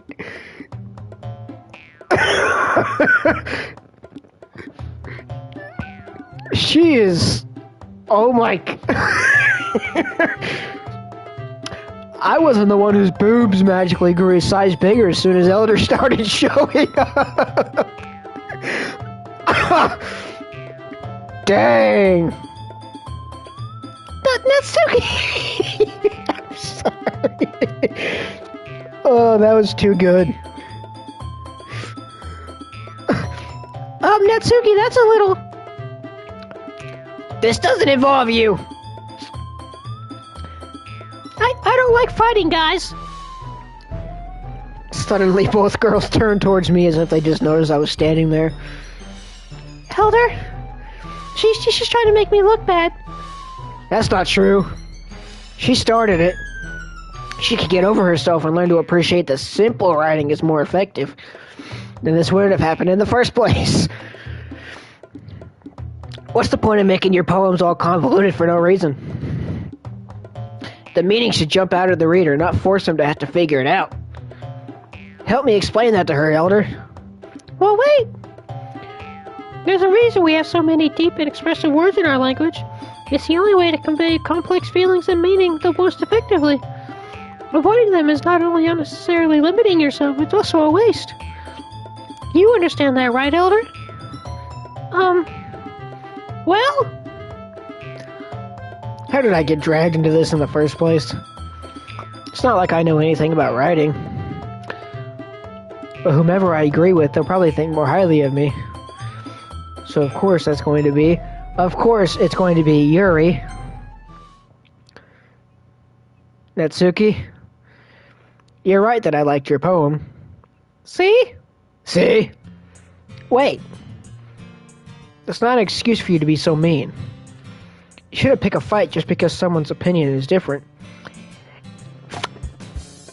Yes, I am, corn dog. I am extremely biased. I know what I like, and I'm going to get it. That's not what happened at all. Yuri wouldn't even take my poem seriously. I understand. Yuri? You're a seriously talented writer. It's no secret that I was impressed. Thank you, my brother. Well, that's... But here's the thing. No matter how simple and refined someone's writing style is, they're still putting feelings into it, and it can become something really personal. That's why Natsuki felt threat when you said her poem is cute. I see. I didn't notice that. I'm sorry. But Natsuki, you took it way too far. Yuri means well, and if you just told her how you felt, then this wouldn't have happened in the first place. Are you kidding? That's exactly what I did. It was her that... Natsuki, I think that's enough. You both said some things that you did not mean.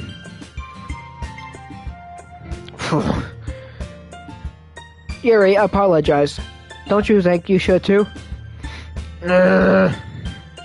Natsuki clenches her fists. In the end, nobody has taken her side. Poor Natsuki.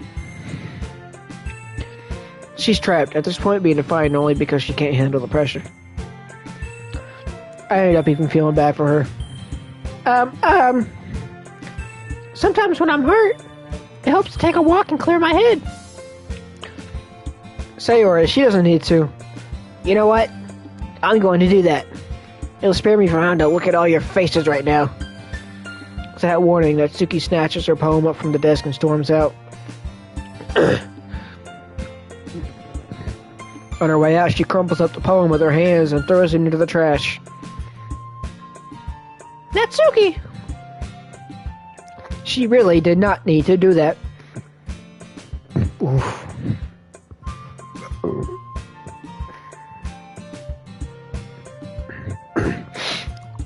I look across the room. Yuri has her chin buried in her hands while she stares down at her desk. I gingerly approach her and sit in an adjacent chair. I do feel kind of bad. But... Yuri, I mean...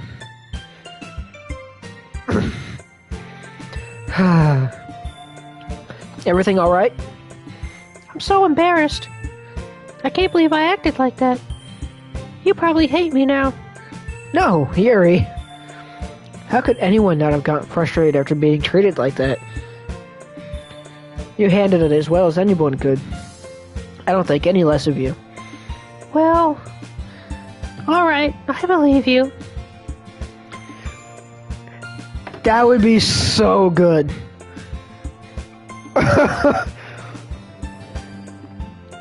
Yeah, I'm sure there's probably a mod out there somewhere for the PC version. I'm sure somebody's made a co-op mode mod. Thanks, Elder. You're too kind. I'm thankful to have you a part of this club now. It's nothing. One more thing. That one thing that Natsuki said about, I would never do anything so shameful.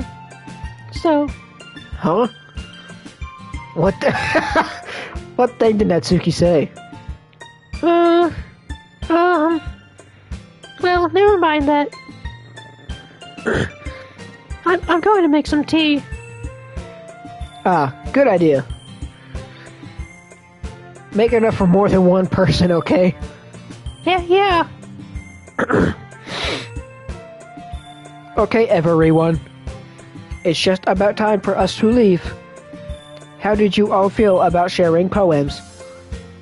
It was a lot of fun. Well, I'd say it was worth it. It was alright. Well, mostly. Elder, how about you? Yeah, I'd say the same. It was a neat thing to talk about with everyone. Awesome. In that case, we'll do the same thing tomorrow.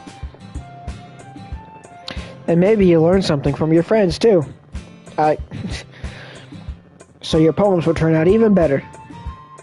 I think to myself, I did learn a little more about the kinds of poems everyone likes. With any luck, that means I can at least do a better job impressing those I want to impress. I nod to myself with newfound determination. Elder, ready to walk home? Sure, let's go. Sayori beams at me. It truly has been a while since Sayori and I spent this much time together. I can't really say I'm not enjoying it either. Sayori? About what happened earlier. What do you mean? You know, between Yuri and Natsuki. Does that kind of thing happen often?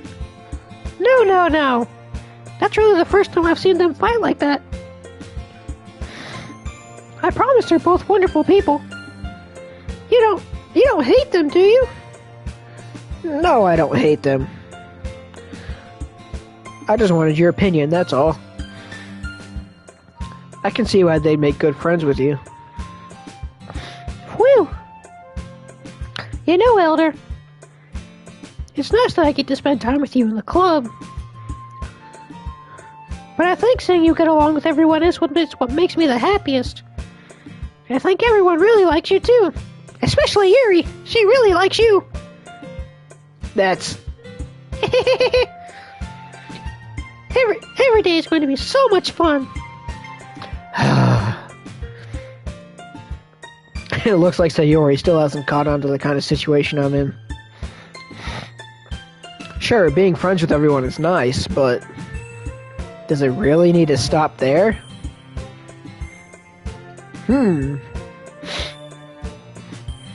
We'll just have to see what the future holds, Sayori. I pat Sayori on the shoulder. I said that more to myself than to her, but it's easy to use Sayori as an internal monologue sometimes.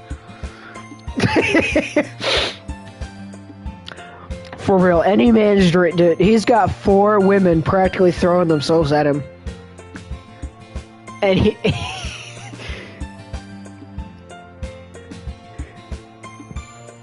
It's a perfect situation. Okay. Yeah. Let's do this.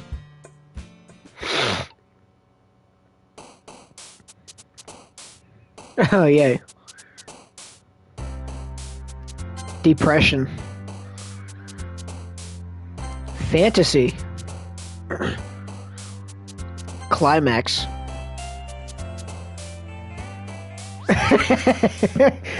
Oh, that's when it starts to get fun. And that is when you grab your popcorn and you sit back and you just let it happen.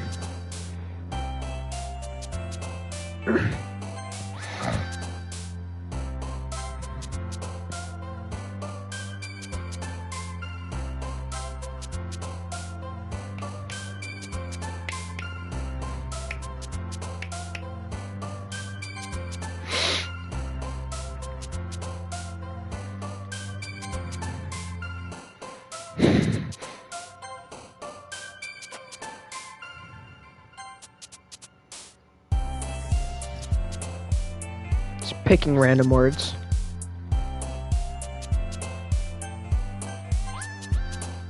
I'm gonna go ahead and save real quick.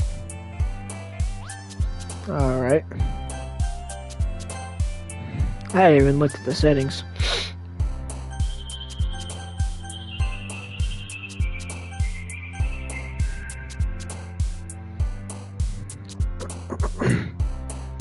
Anime.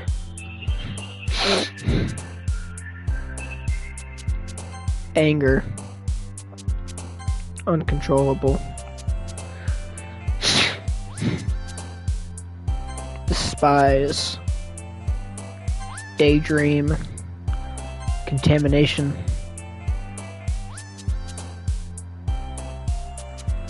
Adventure.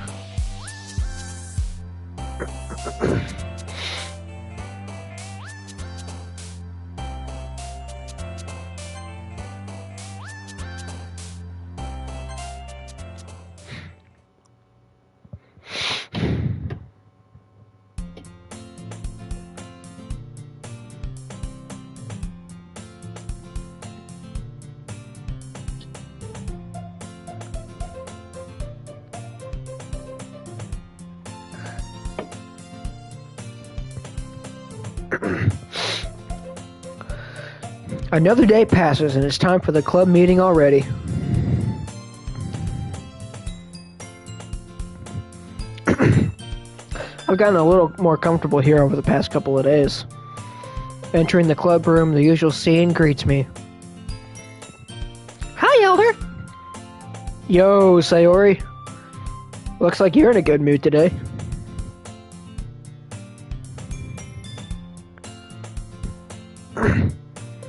What last one?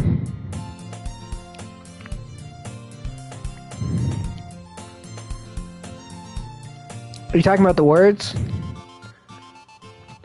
Honestly, I don't even remember what I picked. It was kind of random.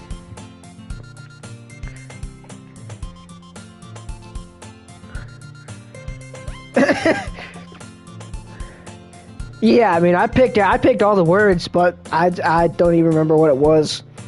I just kind of randomly went through and clicked whatever my eyes landed on first.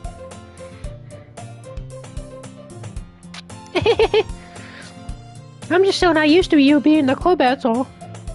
I see. It's a pretty simple thing to get you in a good mood. But I guess it's always the simple things with you anyway. Speaking of which, I'm kind of hungry. Will you come with me to buy a snack? No thanks. Sewer slide.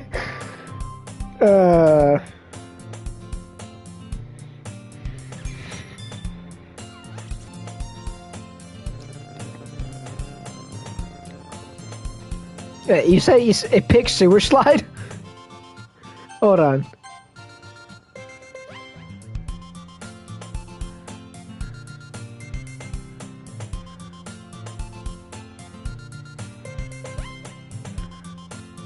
Ah, dang it! It doesn't show you what. It doesn't show you the word picking. No thanks. That's not like you at all. I have my reasons.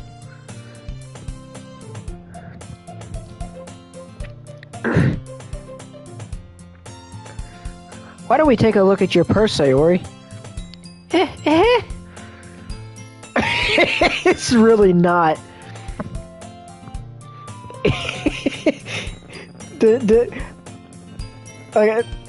It's like I said, it's been a little while since I've watched the playthrough of this, but I don't remember it being like this, and I have been surprised at almost every single turn.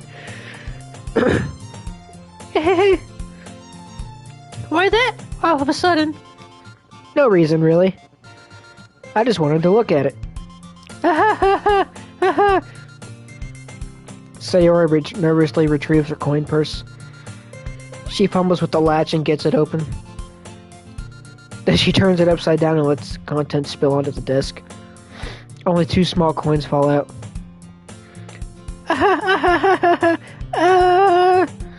I knew it. I can see right through you, Sayori. That's not fair. How did you even know?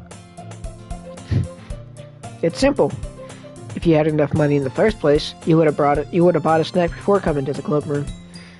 So either you're not hungry and want an excuse to take a walk, or you plan to conveniently forget that you spent all your money so that I would lend you some. But there's one more thing. You're always hungry. So that only leaves the one option. Oh, I give up. Don't make me feel guilty. If you feel guilty, that means you deserve to feel guilty. Yuri suddenly giggles. Eh? I didn't notice that she was listening in. Oh. Her face is in her book as always. Aha! I wasn't listening or anything. That was just something in my book. Yuri! Tell Elder to let me borrow some money. Don't get me involved like that, Sayori. Besides, you should only buy what you can responsibly afford. And frankly, after pulling a mischievous little stunt like that, your suffering is fair enough retribution.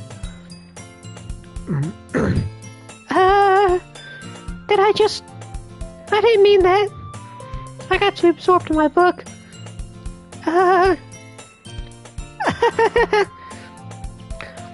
really like when you speak your mind, Yuri. It doesn't happen much, but it's a fun side of you. There's no way you could think that. You were right, though. I did something bad, and now I have to accept I have to accept the revolution. Retribution. That! Still, coming from you, Sayori. I guess there's a little devil inside all of us, isn't there? I love how she says that, and she's looking right at me. Not subtle at all. Don't let her fool you. Sayori knows exactly what she's doing. I would say yes. Yes, she does. After all, she told you guys she was bringing me to the club before she even told me. But...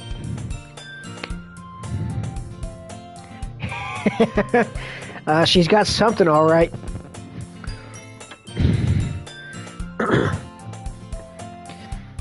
You wouldn't have come if it weren't for the cupcakes. So I had to trick Natsuki into making them. Come on, give me more credit than that. Come on, give me more credit than that, Sayori. God.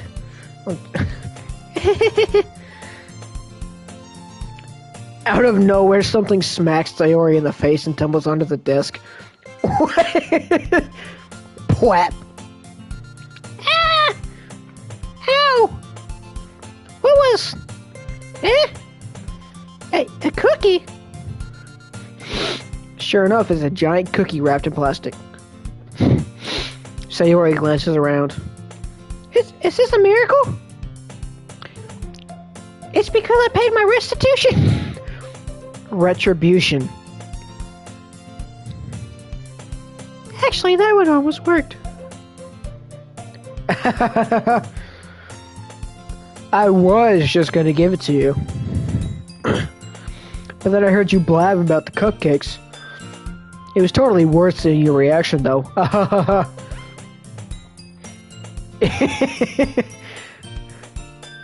Here, take it. Bam.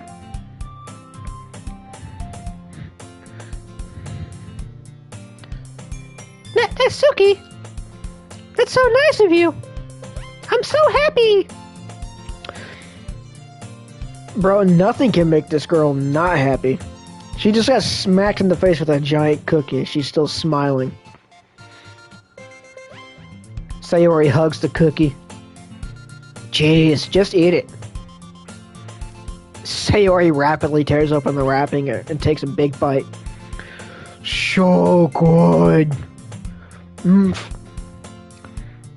Sayori suddenly clasps her hands over her mouth. It's poisoned. Oh! I bit my tongue.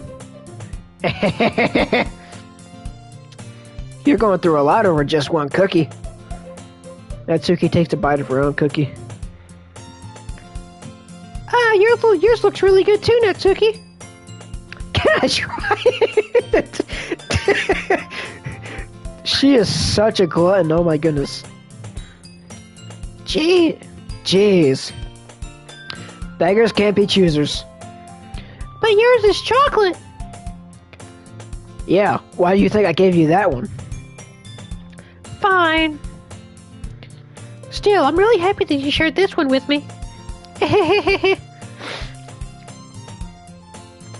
Sayori gets out of her seat and goes behind Natsuki and then wraps her arms around her. Ah, jeez. I get it. Cookie still in hand, Natsuki reaches up to nudge Sayori off of her. Oh.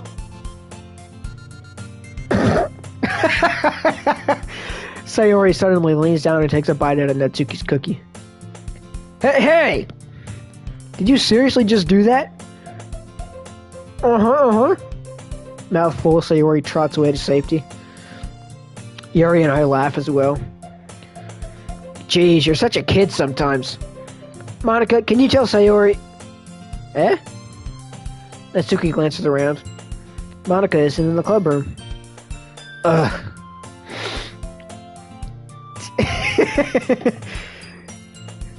Hey bro, she's all yours. You can have her. I won't fight you over it. Where's Monica anyway? Good question. Have any of you heard anything about her being late today? Not me! Yeah, I haven't either.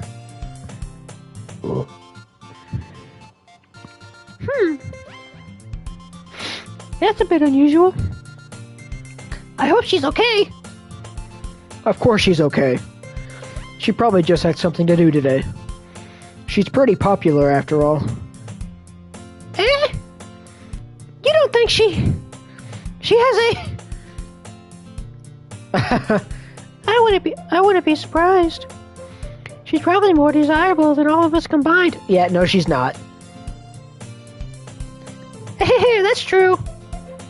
Excuse me? Suddenly the door swings open. Sorry, I'm super sorry.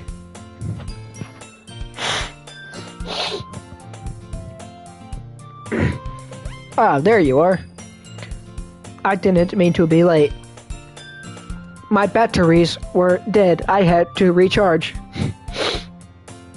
I hope you guys weren't worrying or something. Jeez.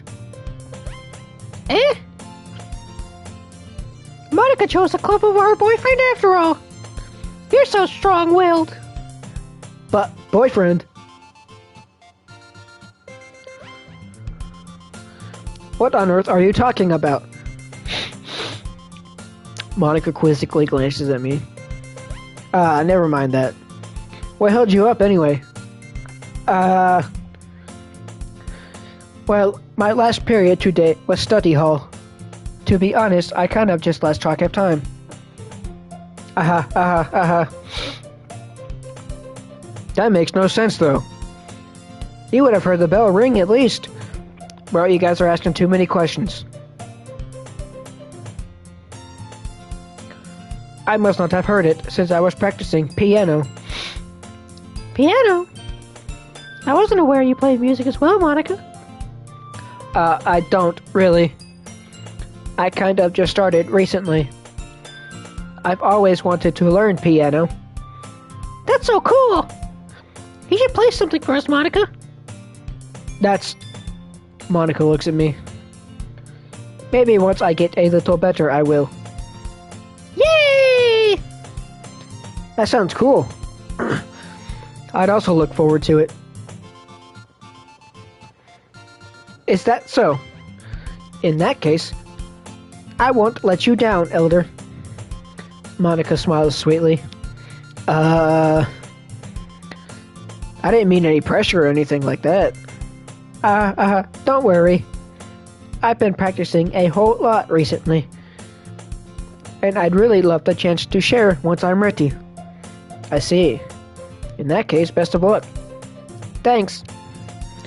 So, I didn't miss anything, did I? Not really. I chose to leave out Sayori's mischievous escapade. I'm sure Natsuki will end up complaining to her anyway. It looks like everyone has already settled down. Sayori somehow has already finished her entire cookie. Yuri's back to her book and Natsuki disappeared into the closet. Hey, Yuri. Hey? I suddenly noticed that Yuri is reading a different book from the one we've been reading together. Sorry, I didn't mean to interrupt. No. I was kind of just waiting for you. If that's the case, why don't we go ahead and get started? Yes, let's. Actually, I have a request. Do you mind if I make some tea first? Not at all. Thanks very much. If there's one thing that can make my reading time here any better, it's a nice cup of tea. Not to mention for yourself as well. Yuri stands up and makes her way to the closet. I follow and watch as she retrieves a small water pitcher from the shelf, the kind that with a water filter inside. Can you hold this for a second? Sure. Yuri hands me the water pitcher and also fetches an electric kettle. I'm going to plug this into the teacher's desk and then we'll go get some water. She walks past me and sets the kettle down on the teacher's desk. I simply watch her movements. To my surprise, the way she moves really contrasts her speaking mannerisms. Especially because of her long legs. Yeah. Yuri appears elegant and methodical. Okay, may I have the water pitcher? Thanks, I'll be right back. I might as well walk with you. Yeah, why not? Shall we go then? Yeah. Where are you two off to? Eh? Yuri was going to make some tea, so... I suddenly realize how weird it sounds to explain this to Monica. We're just filling the water pitcher. Okay. Sorry, I was just a bit curious. That's kind of a one-person job, isn't it? That's... Monica, please mind your own business for once. Or do you want to tell me there's something wrong with helping involve Elder in club activities? My mouth gapes. I suppose there's nothing wrong with that. Then let's go, Elder. Yuri quickly exits the room and I follow. Once in the hallway, she suddenly puts her forehead against the wall. I spoke without thinking. How could I say something like that? Yuri. Something about the way she said that. It made me feel so irritated. What's wrong with me? No, Yuri. I think you did the right thing. I wasn't expecting it, but it's also not right for Monica to judge people like that. Elder? How come even when I do something bad?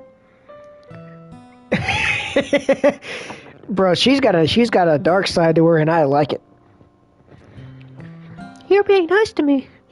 Because nothing that you do is as bad as you make it seem in your head. Nobody's perfect. We have emotions and we can't always hide them away. But you always amplify things in your head. Your mind turns a light rain shower into a hurricane. No. Wouldn't you hate me for something as terrible as that? Why would I hate you? I can't hate someone for having emotions. What kind of friend would do that? Friend, you say?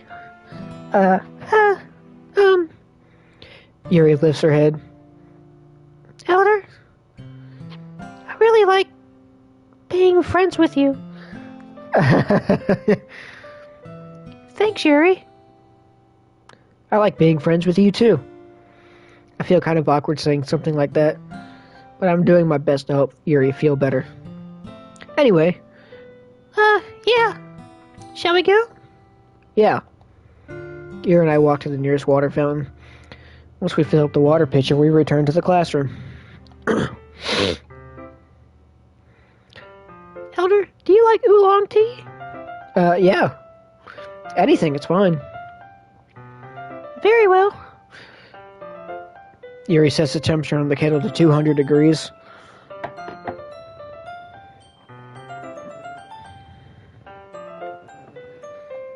Now it's time to get the teapot.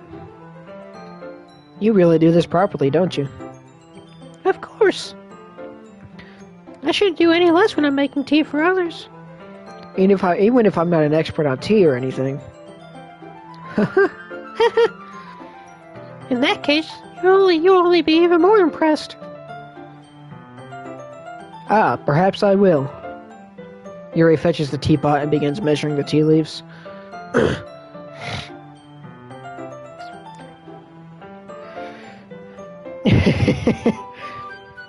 Now, I'm not a tea connoisseur myself. How about a little bit of that southern sweet tea? That's more sugar than tea. That's the kind of tea I like. To my surprise, she even starts humming a little to herself. Yes. Good for the soul, extremely bad for the body. You must be in a good mood now. Is that so? I was letting it show. And you noticed. I was doing a bit of thinking. And I decided that I would try expressing myself a little bit more. It turns out it's not very hard for me to do. When it's you who's around anyways. That's great, Yuri. Just don't push yourself too much. You're always worrying about me, Elder. It's very endearing. Yuri wasn't kidding. I mean, Yeah. I think I'm a, pretty smooth operator now, I'd say. She's practically throwing herself at me. I mean, they all are, but her especially. Yuri wasn't kidding. I don't even know if I can keep up with this. I watched Yuri pour a cup of tea for each of us. Elder, I have another request. Do you mind if we sit on the floor today? Eh? Why's that? Yeah! She took the bait and ran with it. Exactly like I planned.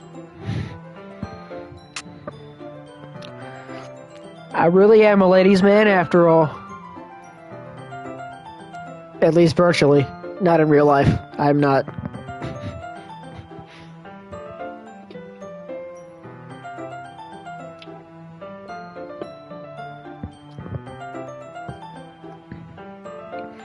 Oh, I am definitely catching this one.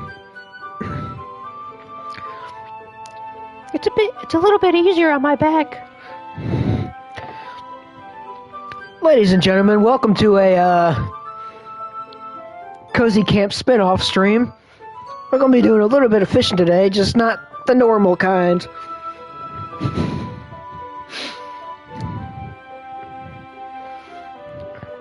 I can read with my back against the wall rather than bending over at my desk. Ah, sorry. I didn't realize. No worries.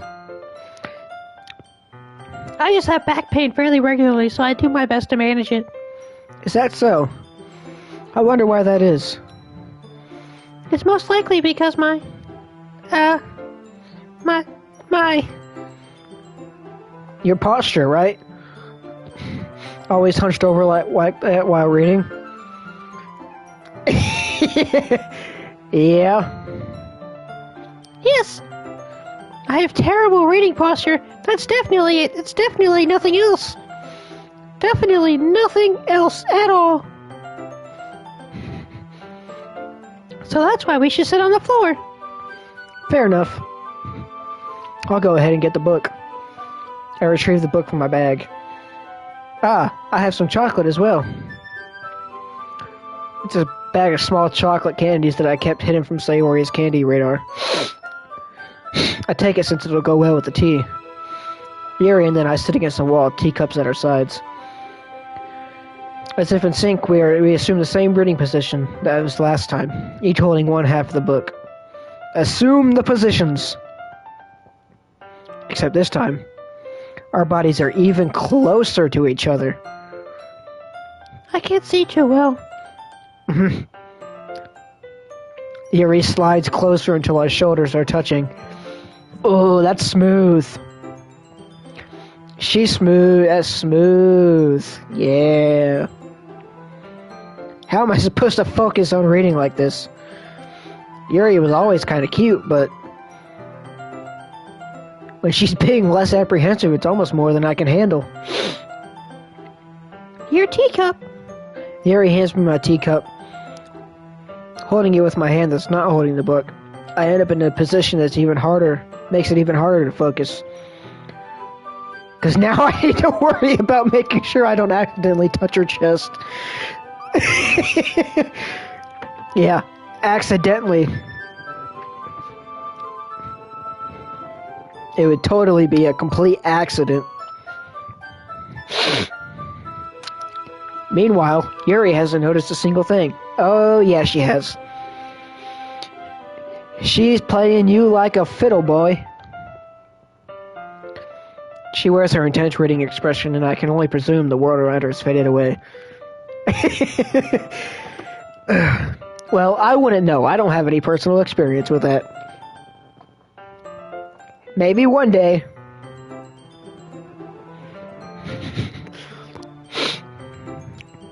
I use all of my willpower to focus on reading.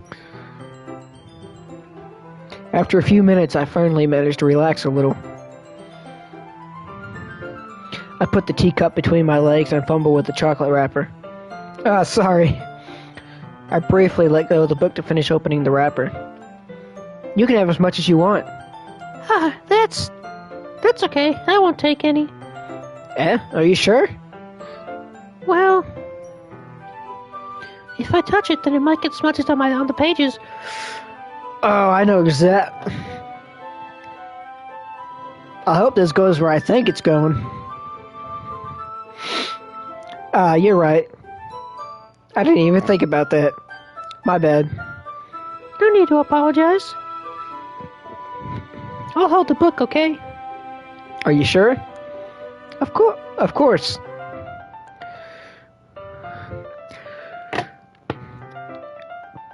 Bro just threw away a huge chance. Could have freaking fed her the chocolate. Like, come on, dude. Come on, bro. Don't be that stupid.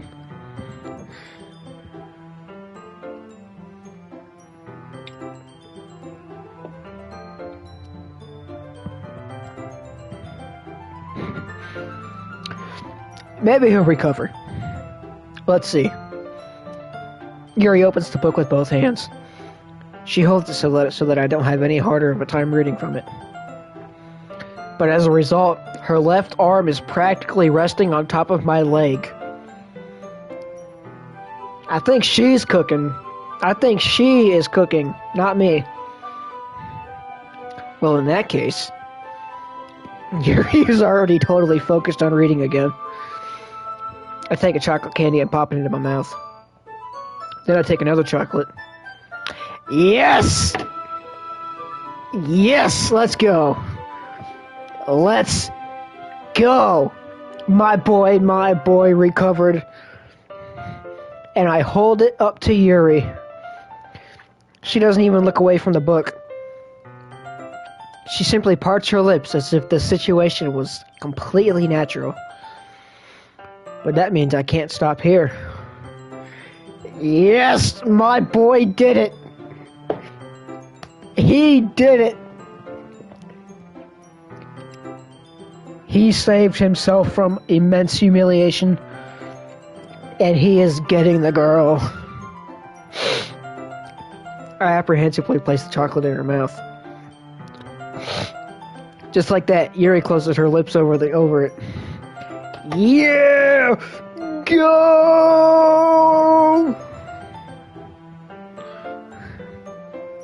Eh? Yuri's expression suddenly breaks. Did I just... Yuri looks at me like she needs to confirm what happened.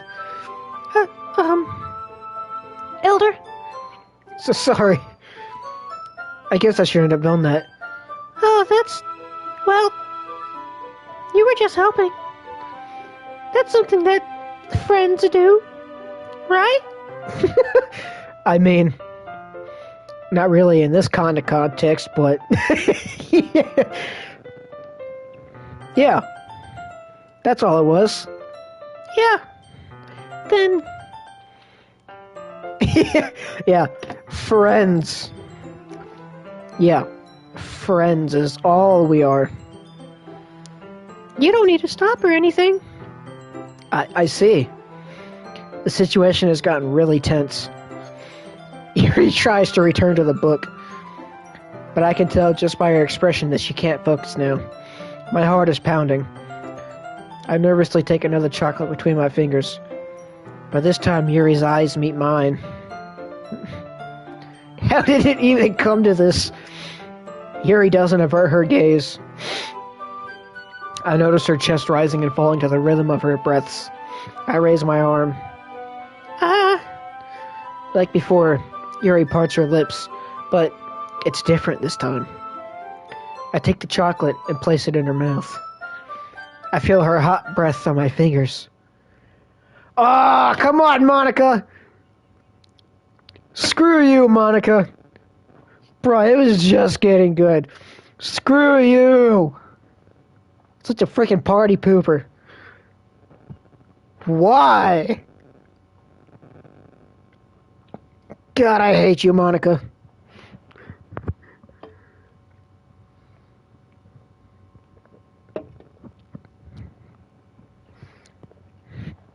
Okay, everyone. What?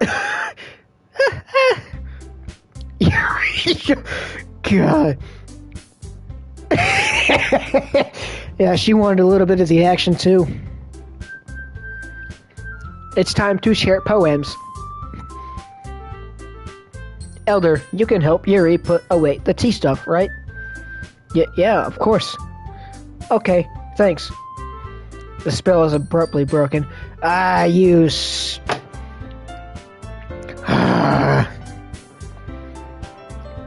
hate Monica now. I hate her. Oh, I'll take care of the cups. Yeah.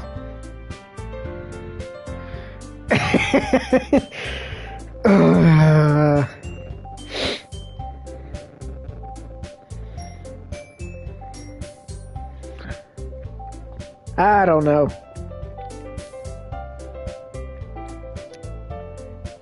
I don't think Monica deserves to stay healthy after that. Yuri picks up the teacups from the floor. I pick up the bag of chocolates. In the end, we hastily clean up without so much as a word between us. I get the feeling this is something neither of us will have the courage to bring up.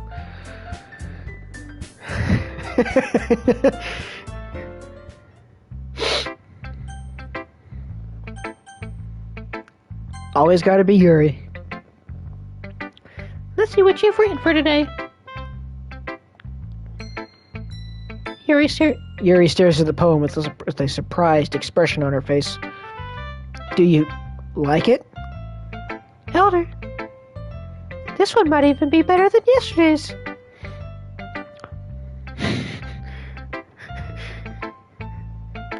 How did you even pick up on this so quickly? Just yesterday I was telling you the kind of techniques worth practicing. Maybe that's why. You did a good job explaining. I really wanted to try to give her more imagery. Yuri visibly swallows. Even her hands appear sweaty. I'm not used to this. Used to what? I don't know. It's fine. Take your time. Yuri breathes and collects her thoughts. I know that Yuri likes to think before she speaks, so I offer that patience to her. Yeah, just being appreciated like this, I guess. It probably sounds really stupid, but seeing someone motivated by my writing just makes me really happy. Are you saying you've never shared your writing before? Yuri nods. Really? I don't believe it. I really only write for myself. And besides, people would just laugh at me. Do you really think that? Again, Yuri nods. Huh. Even your close friends? Yuri doesn't respond to that. I wonder why. Anyway, do you want to share the poem you wrote today? Yeah, I do. If it's with you.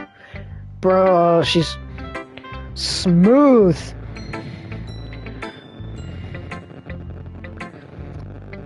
She knows what she wants.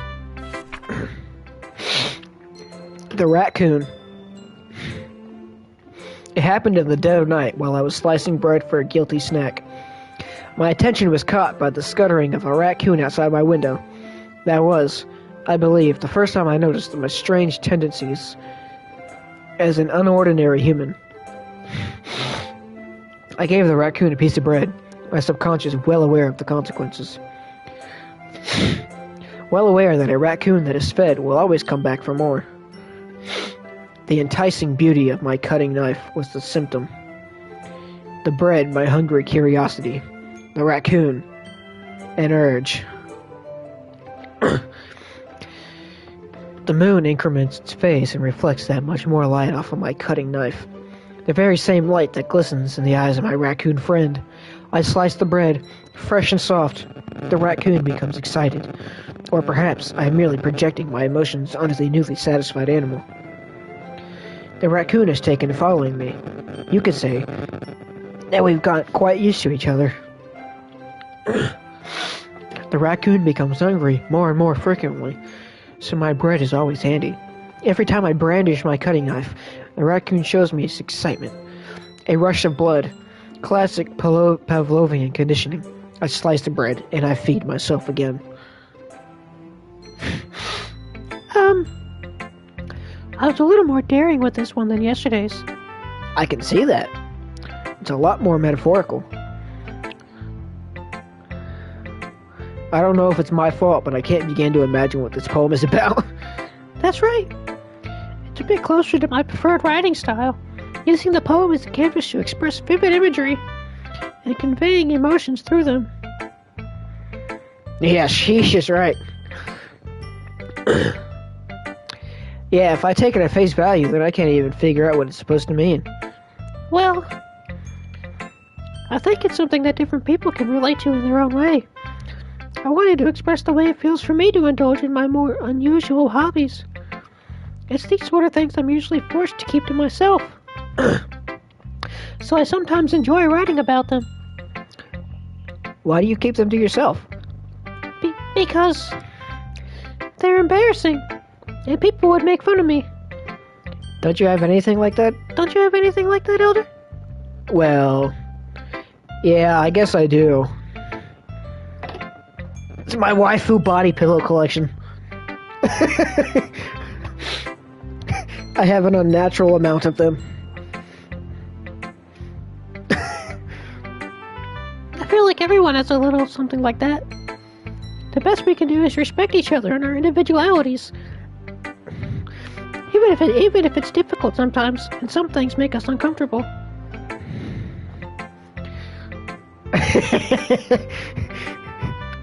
After all, if I hadn't learned to embrace my own weirdness, I would probably hate myself. I might be ranting a little bit now, but I'm glad you're a good listener. You're good at a lot of things. Wink, wink. A lot of things. Writing, listening,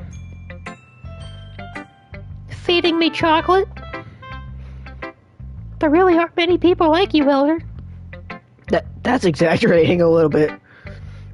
It's just how I feel. I never thought I would feel so comfortable sharing my writing, but now I almost feel like I look forward to it. It's just a really nice feeling, and you're to thank for that. It's nothing, really. Yuri smiles sincerely at me. For just a moment, her timidness seems to disappear. Let's try. I want to see Monica's poem. Oh, wait. Oh, damn, that was the wrong one. Hi again, Elder. How's the writing going? Alright, I guess. I'll take that. As long as it's not going bad.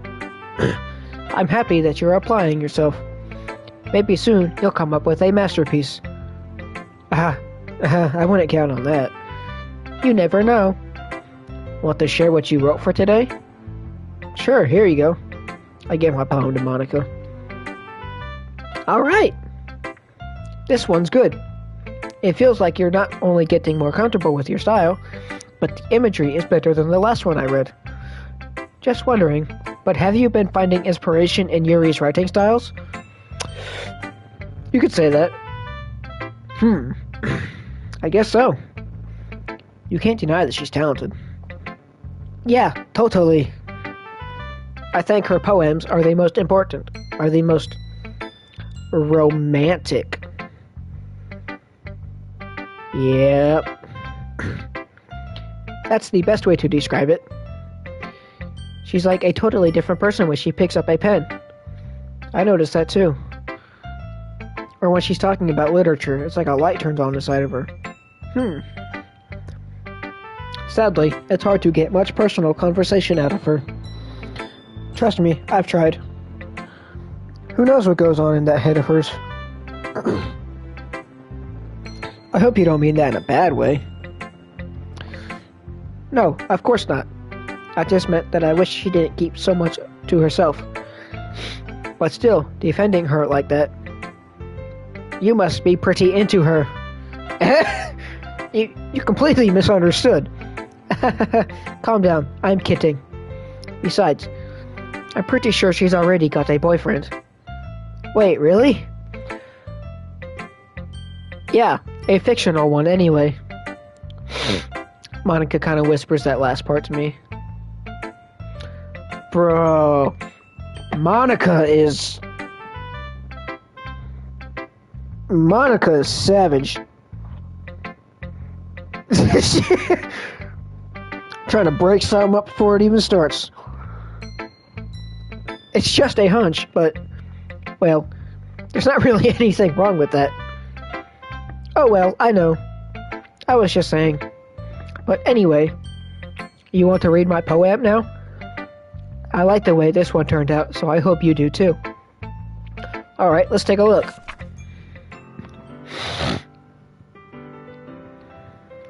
Save me. The colors, they won't stop. Bright, beautiful colors. Flashing, expanding, piercing. Red, green, blue. An endless cacophony of meaningless noise. The noise, it won't stop. Violent, grating waveforms. Squeaking, screeching, piercing. Sine, cosine, tangent. Like playing a chalkboard on a turntable. Like playing a vinyl on a pizza crust. An endless poem of meaningless. Load me.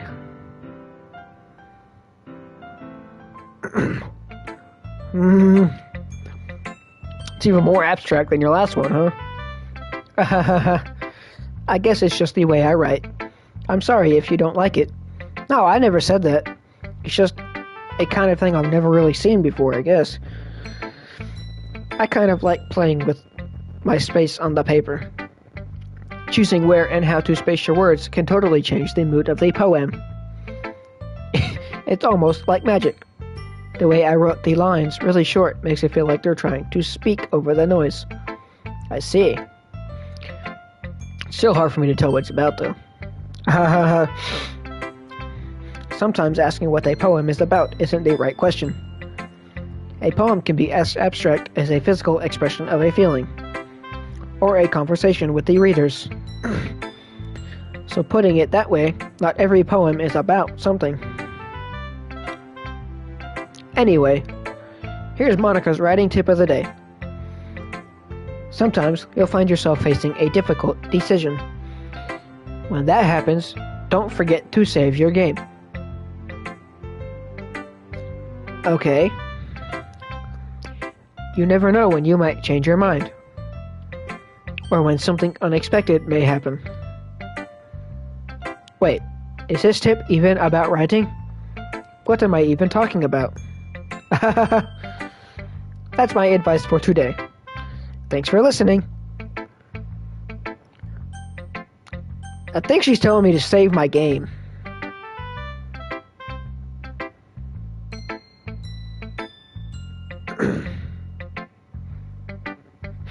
That's exactly what I'm gonna do.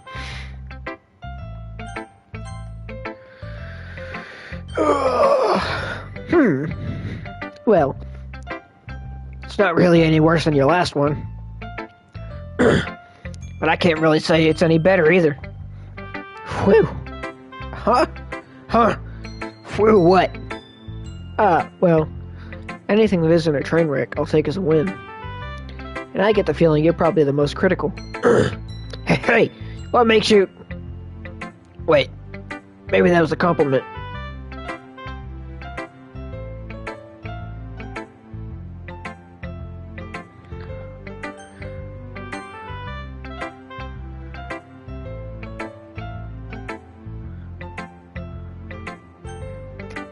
Damn, I should have, yeah. It was like talking about... Oh, hey, you can just go back and clip the poem. Clip the part where I was reading the poem.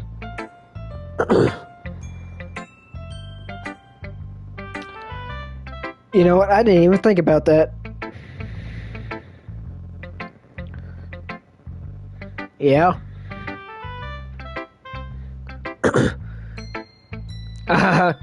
Glad to see someone recognizes my experience.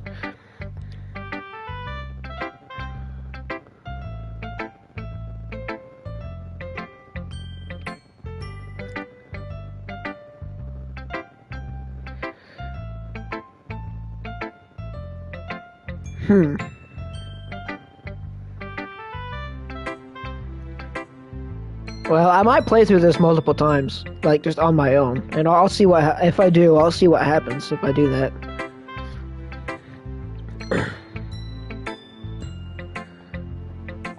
That's something tells me that Suki completely missed the point. Come to think of it, this kind of reminds me of Sayori's poem from yesterday. Yeah, you think so? Yeah, well, if you've been friends with her for so long, you might be on the same wavelength. But she never really struck me as her type. Sayori has a type all of a sudden? Well, I don't know, but honestly, how can someone so, fluffy spend so much time with someone like you? It's like she's dragging around a dead weight. Damn. That was a little... a little unnecessary. But think of it this way. If it weren't for me, she would probably just fly away like letting go of a balloon. You could say we take care of each other in our own way. Whatever it is, I don't get it. Oh yeah, I guess I'm supposed to show you my poem. Here. Amy likes spiders. You know what I heard about Amy? Amy likes spiders.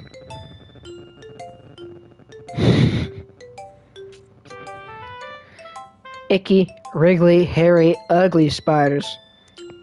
That's why I'm not friends with her. Amy has a cute singing voice. I heard her singing my favorite love song. Every time she sang the chorus, my heart would pound to the rhythm of the words. But she likes spiders. That's why I'm not friends with her. One time I hurt my leg really bad. Amy helped me up and took me to the nurse. I try not to let her touch me. She likes spiders, so her hands are probably gross. That's why I'm not friends with her. Amy has a lot of friends. I always see her talking to people. She probably talks about spiders. What if her friends start to like spiders too? That's why I'm not friends with her. It doesn't matter if she has other hobbies. It doesn't matter if she keeps it private. It doesn't matter if it doesn't hurt anyone. It's gross. She's gross. The world is better off without spider lovers, and I'm gonna tell everybody. Damn, gossip girl. Not bad, right? It's quite a bit longer than yesterday's. Yesterday's was way too short. I was just warming up. I hope you didn't think that was the best I could do. No, of course not. Anyway, the message is pretty straightforward in this poem. I doubt I have to explain it. Sometimes you can explain complicated issues with much simpler analogies. And it helps people realize how stupid they're being. Like anyone would agree that the subject of this poem is an ignorant jerk. Do you know people like that? Of course. It's about how everyone thinks my... That doesn't matter. It can be about anything. I wrote it to be easy to relate to. Everyone has some kind of weird hobby or a guilty pleasure. Something that you're afraid if people find out, they'd make fun of you or think less of you. But that just makes people stupid. Who cares what someone thinks? What someone likes, as long as they're not hurting anyone and it makes them happy. I think people really need to learn to respect others for liking weird things. Huh, that's funny. Yuri wrote about something similar today. Huh? Did you say Yuri? Yeah. She said her poem was about an unusual hobby of hers. I didn't really get it, but she said something similar to you. That people shouldn't make each other feel insecure about those things. Really? Well, I mean, Yuri's pretty weird, so I wouldn't doubt that she has some weird hobbies. Not there's anything wrong with that. Yes. Who, Yuri or Natsuki?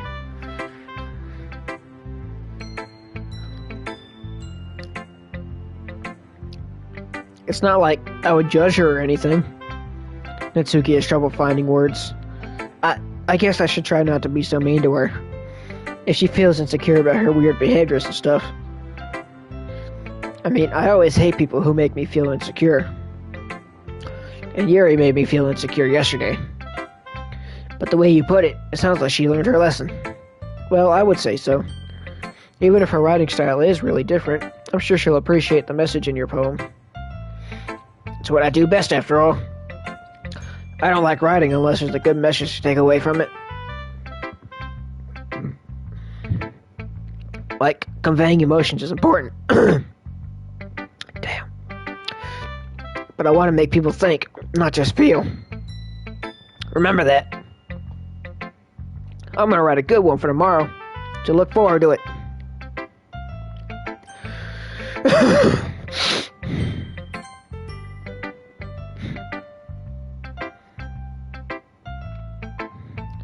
Ooh! I like this one, Elder. It has some nice feelings in it. Ah, I'm glad. Does that mean it's better than yesterday's? Let me think. I don't know. I guess I like them both. That's not very helpful, you know. Well, I'm not very good at figuring out if poems are good or bad. But that's why I just go by my heart. If it makes me feel things, then it must be a good poem. I'm not sure that's exactly how it works. Then again, I guess conveying feelings is pretty important part of this whole thing. Yeah, maybe. Honestly, I don't even know what kind of writing you like in the first place. Yeah, me neither. Ugh.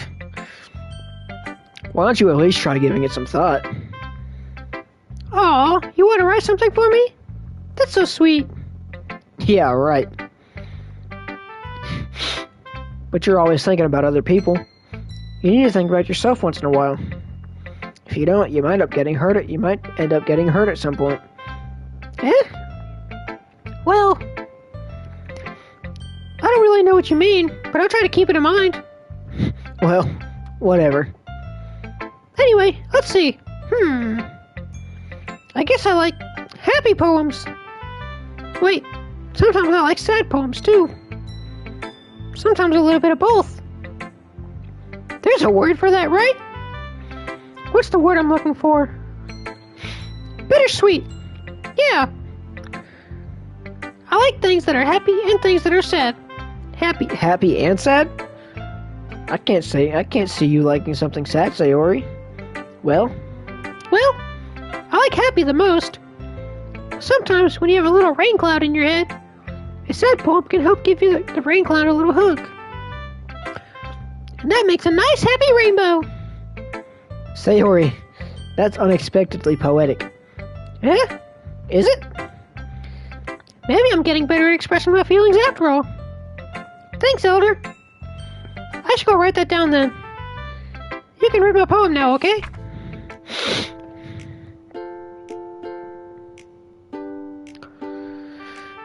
Bottles. I pop off my scalp like the lid of a cookie jar. It's a secret place where I keep all of my dreams. Little balls of sunshine, all rubbing together like a bundle of kittens. I reach inside with my thumb and a forefinger and pluck one out. It's warm and tingly. But there's no time to waste. I put it in a bottle to keep it safe. And I put the bottle on the shelf with all the other bottles. Happy thoughts, happy thoughts, happy thoughts in bottles, all in a row. My collection makes me lots of friends, each bottle a starlight to make amends. Sometimes my friend feels a certain way. Down comes a bottle to save the day. Night after night, more dreams. Friend after friend, more bottles. Deeper and deeper my fingers go. Like exploring a dark cave. Discovering the secret hidings in the nooks and crannies. Digging and digging. Scraping and scraping. I blow dust off my bottle caps. It doesn't feel like time's elapsed. My empty shelf could use some more. My friends look through my locked front door. Finally, all done. I open up and in come my friends. In they come, in such a hurry. Do they want my bottles that much? I frantically pull them off the shelf one after another, holding them out to each and every friend, each and every bottle. But every time I let one go, it shatters against the tile between my feet. Happy thoughts, happy thoughts, happy thoughts in shards all over the floor. They are supposed to be for my friends who aren't smiling. They're all shouting and pleading, something. But all I hear is echo, echo, echo, echo, echo inside my head. Damn, that's deep. That is deep.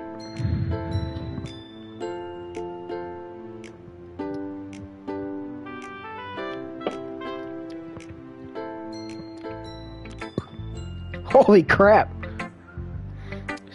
Sayori, did you really write this? Of course I did. Didn't I tell you yesterday I was going to write the best poem ever? Yeah, but... I mean, I didn't expect something like this coming from you. Monica taught me a whole lot. And I've been really in touch with my feelings recently. I see that. It's almost kind of creepy. Creepy? Well, not exactly. Maybe because I'm so used to you being cheerful. Well, never mind. I'm thinking too hard about it. The point is, it came out good, so you should be proud of it. Aw, thanks. I feel like I was meant to express myself this way. It even helps me understand my own feelings a little bit better. Writing is like magic. You've gotten pretty passionate about this, huh? I hope you keep it up. Yeah! Writing's the best. I'm gonna keep writing until I die. Don't get ahead of yourself. Sayori's always had a habit of getting obsessed with something before dropping it no more than a week later. I wonder if this is one of those times. Seeing the passion in her eyes makes it hard for me to be pessimistic. Okay, everyone. We're all done reading each other's poems, right? I have something extra planned today, so if everyone could come sit at the front of the room. Is this about the festival? Well, sort of. Do we really have to do something for the festival? It's not like we can put together anything good in just a few days. We'll just end up embarrassing ourselves instead of getting any new members. That's a concern of mine as well. I don't really do well with last-minute preparations. Don't worry so much. We're going to keep it simple, okay? We won't need much more than a few decorations. Sayori has been working on posters, and I've designed some pamphlets we can give out during the event. Okay, that's great and all, but it doesn't tell us what we're actually going to be doing for the event. Ah, sorry. I thought you heard about it already. We're going to be performing. Performing? But, Monica? Yeah. We're going to be having a poetry performance. Each of us are going to choose a poem to recite during the event. But the cool part is, we're also going to let anyone else come up and recite poems too. Sayori's putting it all on the posters in case anyone wants to prepare ahead of time. Sayori, who's been coloring a poster, holds it up for us to see. Are you kidding me, Monica? You didn't already start putting up those posters already, did you? Well, I did. Do you really think it's that bad of an idea? Well, no. It's not a bad idea. But I didn't sign up for this, you know? There's no way I'm going to be performing in front of a group of people like that. I agree with Natsuki. I can never, in my life, do something like that. Imagining it, Yuri shakes her head in fear. Guys! No, Sayori. I understand where they're coming from. Remember that Natsuki and Yuri have never shared their poems with anyone until just a couple of days ago. It's a lot to ask for them to recite their poems out loud to a whole room full of people. I guess I kind of overlooked that. So, I'm sorry. But I still think that we should give it our best. We're the only ones responsible for the fate of this club. If we start the event and each put on good performances, then it will inspire others to do the same. And the more people who perform, the better we'll be able to show everyone what literature is all about. Yeah! It's about expressing your feelings, being intimate with yourself, finding new horizons, and having fun. That's right. And it's those reasons that we are all in this club today. Don't you want to share that with others? To inspire them to find the same feelings that brought you here in the first place? I know you do. I know we all do. And if all it takes is standing in front of the room for 2 minutes and reciting a poem, then I know you can do it. Natsuki and Yuri remain silent. Sayori looks worried. I guess that leaves me no choice. I agree. I don't think it's too much to ask. I think that Sayori and Monica have been trying really hard to get new members. The least we can do is help them out a little bit. Well, maybe, but... Looks like Natsuki doesn't have any arguments left. Okay, fine. I guess I'll have to get over it with... Alright! Whew! Thanks, Natsuki. What about you, Yuri? Yuri dejectedly glances around at everyone's expectant faces. I guess I don't really have a choice. Aha! That's everyone! You're the best, Yuri! This club is seriously going to be the death of me. Oh, gosh. You'll be fine, Yuri. But anyway, let's move on to the main event. I want each of you to choose a poem of yours. We're going to practice reciting them in front of each other. No way! Monica, this is too sudden. Well, if you can't recite your poem in front of the club, how do you expect to do it in front of strangers? Oh no. Don't worry. I'll start off to help everyone feel a little more comfortable. Can I go next? Of course. Now, let's see. Monica flips through her notebook to the specific poem she had in mind for herself. She then stands behind the podium. The title of this poem is The Way We Fly. Monica begins reciting her poem. Her clear, confident voice fills the room. More than that, her inflection is pristine. She knows exactly how to amplify emotion behind each line she recites, bringing the words to life. Is this something she's done before, or is she simply a natural? I glance around me. Everyone has their eyes on Monica.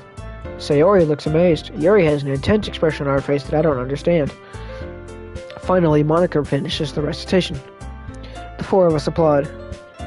Monica takes a breath and smiles. That was so good, Monica. Ha. Thank you very much. I was just hoping to set a good example. Are you ready to go next, Sayori? I'll go next. Oh, aha! Yuri's fired up all of a sudden. Yuri clutches a sheet of paper between her hands and stands up. Keeping her head down, she walks quickly over to the podium. This poem is called... Yuri anxiously glances at each of us. You can do it, Yuri. It's called After Image of a Crimson Eye. Yuri's voice shakes as she starts reading the poem. Just a moment ago, she practically refused to do this. Why is she suddenly putting in so much effort? As Yuri gets past the first couple of lines, her voice changes. It's almost like what happens when Yuri gets absorbed into her books. Her quivering words transform into the sharp syllables of a fierce and confident woman. The poem is full of twists and turns in its structure that she enunciates with perfect timing. This must be a rare glimpse into the whirling fire Yuri keeps concealed inside her head. Suddenly, she's finished. Everyone is stunned. Yuri snaps back into reality and glances around her as if she's bewildered, even to herself. It's up to me to save this situation. I'm the first to start applauding. Everyone joins me afterward and we give Yuri the recognition she deserves. It's not that we didn't want to applaud for her, but we were caught so off guard that we must have forgotten. After we applaud, Yuri holds the poem to her chest and rushes back into her seat. Yuri, that was really good. Thank you for sharing. Looks like Yuri's down for the count. Okay, I guess I'm next then. Sayori hops out of her chair and cheerfully walks to the podium.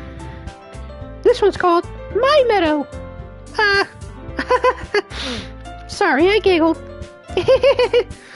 Sayori. It's a lot harder than I thought. How did you guys do it so easily?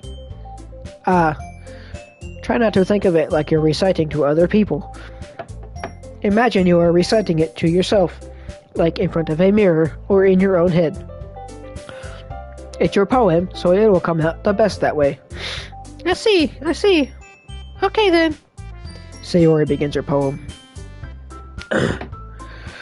Somehow, it feels like her voice, like her soft voice, was made as a perfect match.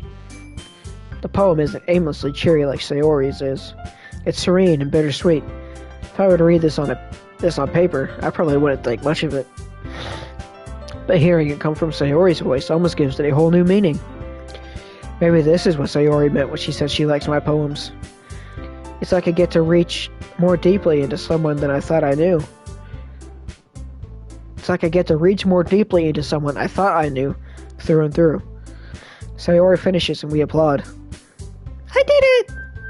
Good job, Sayori. Even Elder liked it. I guess it's a good sign. What does that even mean? It came out nicely, Sayori. The atmosphere of the poem fits you really nicely. But it might be that other poems wouldn't quite work as well with that kind of delivery. I don't really understand. In other words, I've seen poems of yours where that sort of gentle delivery wouldn't work as well. They might need a little more force behind them, depending on what you're reading. Oh, I know what you mean. Well, I've been practicing that kind of thing. It's just embarrassing to do in front of everyone. Then next time, I'm not going to make you pick a poem. I'm going to make you pick a poem that challenges you a little more. We don't have much time before the festival, you know. Okay. Now, who's next? Natsuki? Don't make me go before Elder. It's not like I can compare to you guys anyway. Might as well let Elder lower everyone's standards a little before I have to do it. Natsuki! It's fine. Might as well get it over with. But it's not like I have much of a selection of what to read. I'll just have to go with what I wrote for today. Stand up and step in front of the podium. Everyone has their eyes on me, making me feel terribly awkward. I recite my poem. Since I'm not exactly confident in my own writing, it's hard to put energy into it. Despite that, once I finish, I receive applause anyway. Sorry, I'm not really as good as everyone else. Don't worry about it so much. I think it's less about your abilities and more about your lack of confidence in your writing. That's something that'll improve over time, though. Yeah, maybe. Alright then. That just leaves you, Natsuki. Yeah. I'm going. Natsuki begrudgingly gets out of her seat and makes her way to the podium. The poem is called... Why are you all looking at me? Because you're presenting. Anyway, the poem is called Jump. Natsuki takes a breath. Once she starts reciting the poem, her sour attitude disappears a little. While she's still a little unenthused, her poem has a rhythm and rhyme to it. It's Natsuki's trademark style, and it works surprisingly well when spoken aloud. The words feel like they bounce up and down as if giving life to the poem. Natsuki finishes and everyone applauds. She helps back to her seat. That wasn't so bad, was it? Easy for you to say. You better not make me do that again. Well. Do you at least feel prepared enough to recite a poem in front of other people? I mean, doing it in front of other people will be way easier. I can put on whatever face I want for other people. But when it's just my friends, it's just embarrassing. That's a surprise, Natsuki. I think it would be the other way around for me. Well, that's just how it is, so... Well, I guess in that case, you won't have much to worry about for the festival. That said, I want to thank everyone for coming through. It might be hard, but I hope that you all have an idea of what it's like now. Make sure you pick a poem and get enough practice before the festival, okay? I'll be making pamphlets, so let me know ahead of time what you'll be reciting. Jeez. I should probably find some other poem to recite instead. That's fine too. It doesn't have to be your own. I'm already pleasantly surprised that you're putting in all this effort for the club. It makes me really happy. Yeah, no problem. Okay, everyone. I think that's about it for today. I know the festival is coming up, but let's try to write poems for tomorrow as well. It's been working out really nicely so far, so I'd like to continue that. As for the festival, we'll finish playing tomorrow, and then we'll have the weekend to prepare. Monday's the big day. I can't wait! I can do this. Alright. I stand up. There's no way I'll be able to find the same enthusiasm as Sayori and Monica, but I'll do my best to get through it. It's for the sake of the club, and impressing Monica. Then I'll have to do my best. Ready to go, Sayori? Yep. Look at you two, always going home together like that. It's kind of adorable, isn't it? Jeez, guys. Don't make such a big deal out of it. You must be a little nice, though. Well, how am I supposed to respond to that? It's okay, Elder. You don't have to say it. Whatever, let's go already. I walk home with Sayori once more. Even though it's only been a few days, a lot of things have already changed. Even today, Sayori is being a little bit quieter than usual on the way home. Hey, Sayori. Sorry, I was spacing out. No wonder. I was thinking about something from earlier. I like how we get to... I mean... Sayori fumbles with her words. So, let's just say that one day, Yuri asked to walk home with you. Huh? Huh? What would you do? What kind of question is that? You're kind of putting me on the spot here. Well... Walking home with Yuri, huh? Why does a thought of that make my heart pound? I mean... Given how hard it is for her to socialize, I would feel awful turning her down, so... Isn't she so beautiful and smart? That has nothing to do with what I just said. So you admit it? Jeez. There's not even any point in speculating something that's never going to happen. Well, maybe. But I just like to think about it. It's not long before you won't need me anymore, you know? Need you? Sayori. I can't figure out how you're seeing things in your head right now. Sorry. Everyone is different. Nobody in the club is a replacement for you. If you say so. The conversation trails off and I'm left feeling awkward. It was kind of her fault for trapping me with such a weird question. I can't just lie to her. But if there's something that makes her happy, I would hate to take that away from her. That's why I said there's no point in speculating. Then again, the festival is only a few days away. Who knows what will happen in that time?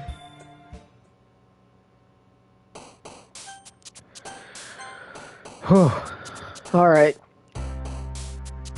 I think I'm gonna get off for the night. My voice is rough. And I'm getting pretty tired. But, appreciate you for popping in and watching, Corn Doggy. I really appreciate it. Now, next week, I haven't decided if I'm, yes, for real. I'm probably gonna finish this off sometime later this month. Because I don't think I have that much left. But next week, I'm either going to play some Dead Space or that short Silent Hill game that I've been talking about. I just haven't decided yet. I'll figure it out sometime later this week. But, appreciate you hanging out. And, but I'm gonna get to bed now, and I will see you next week, hopefully. So, hope you have a good night. Bye.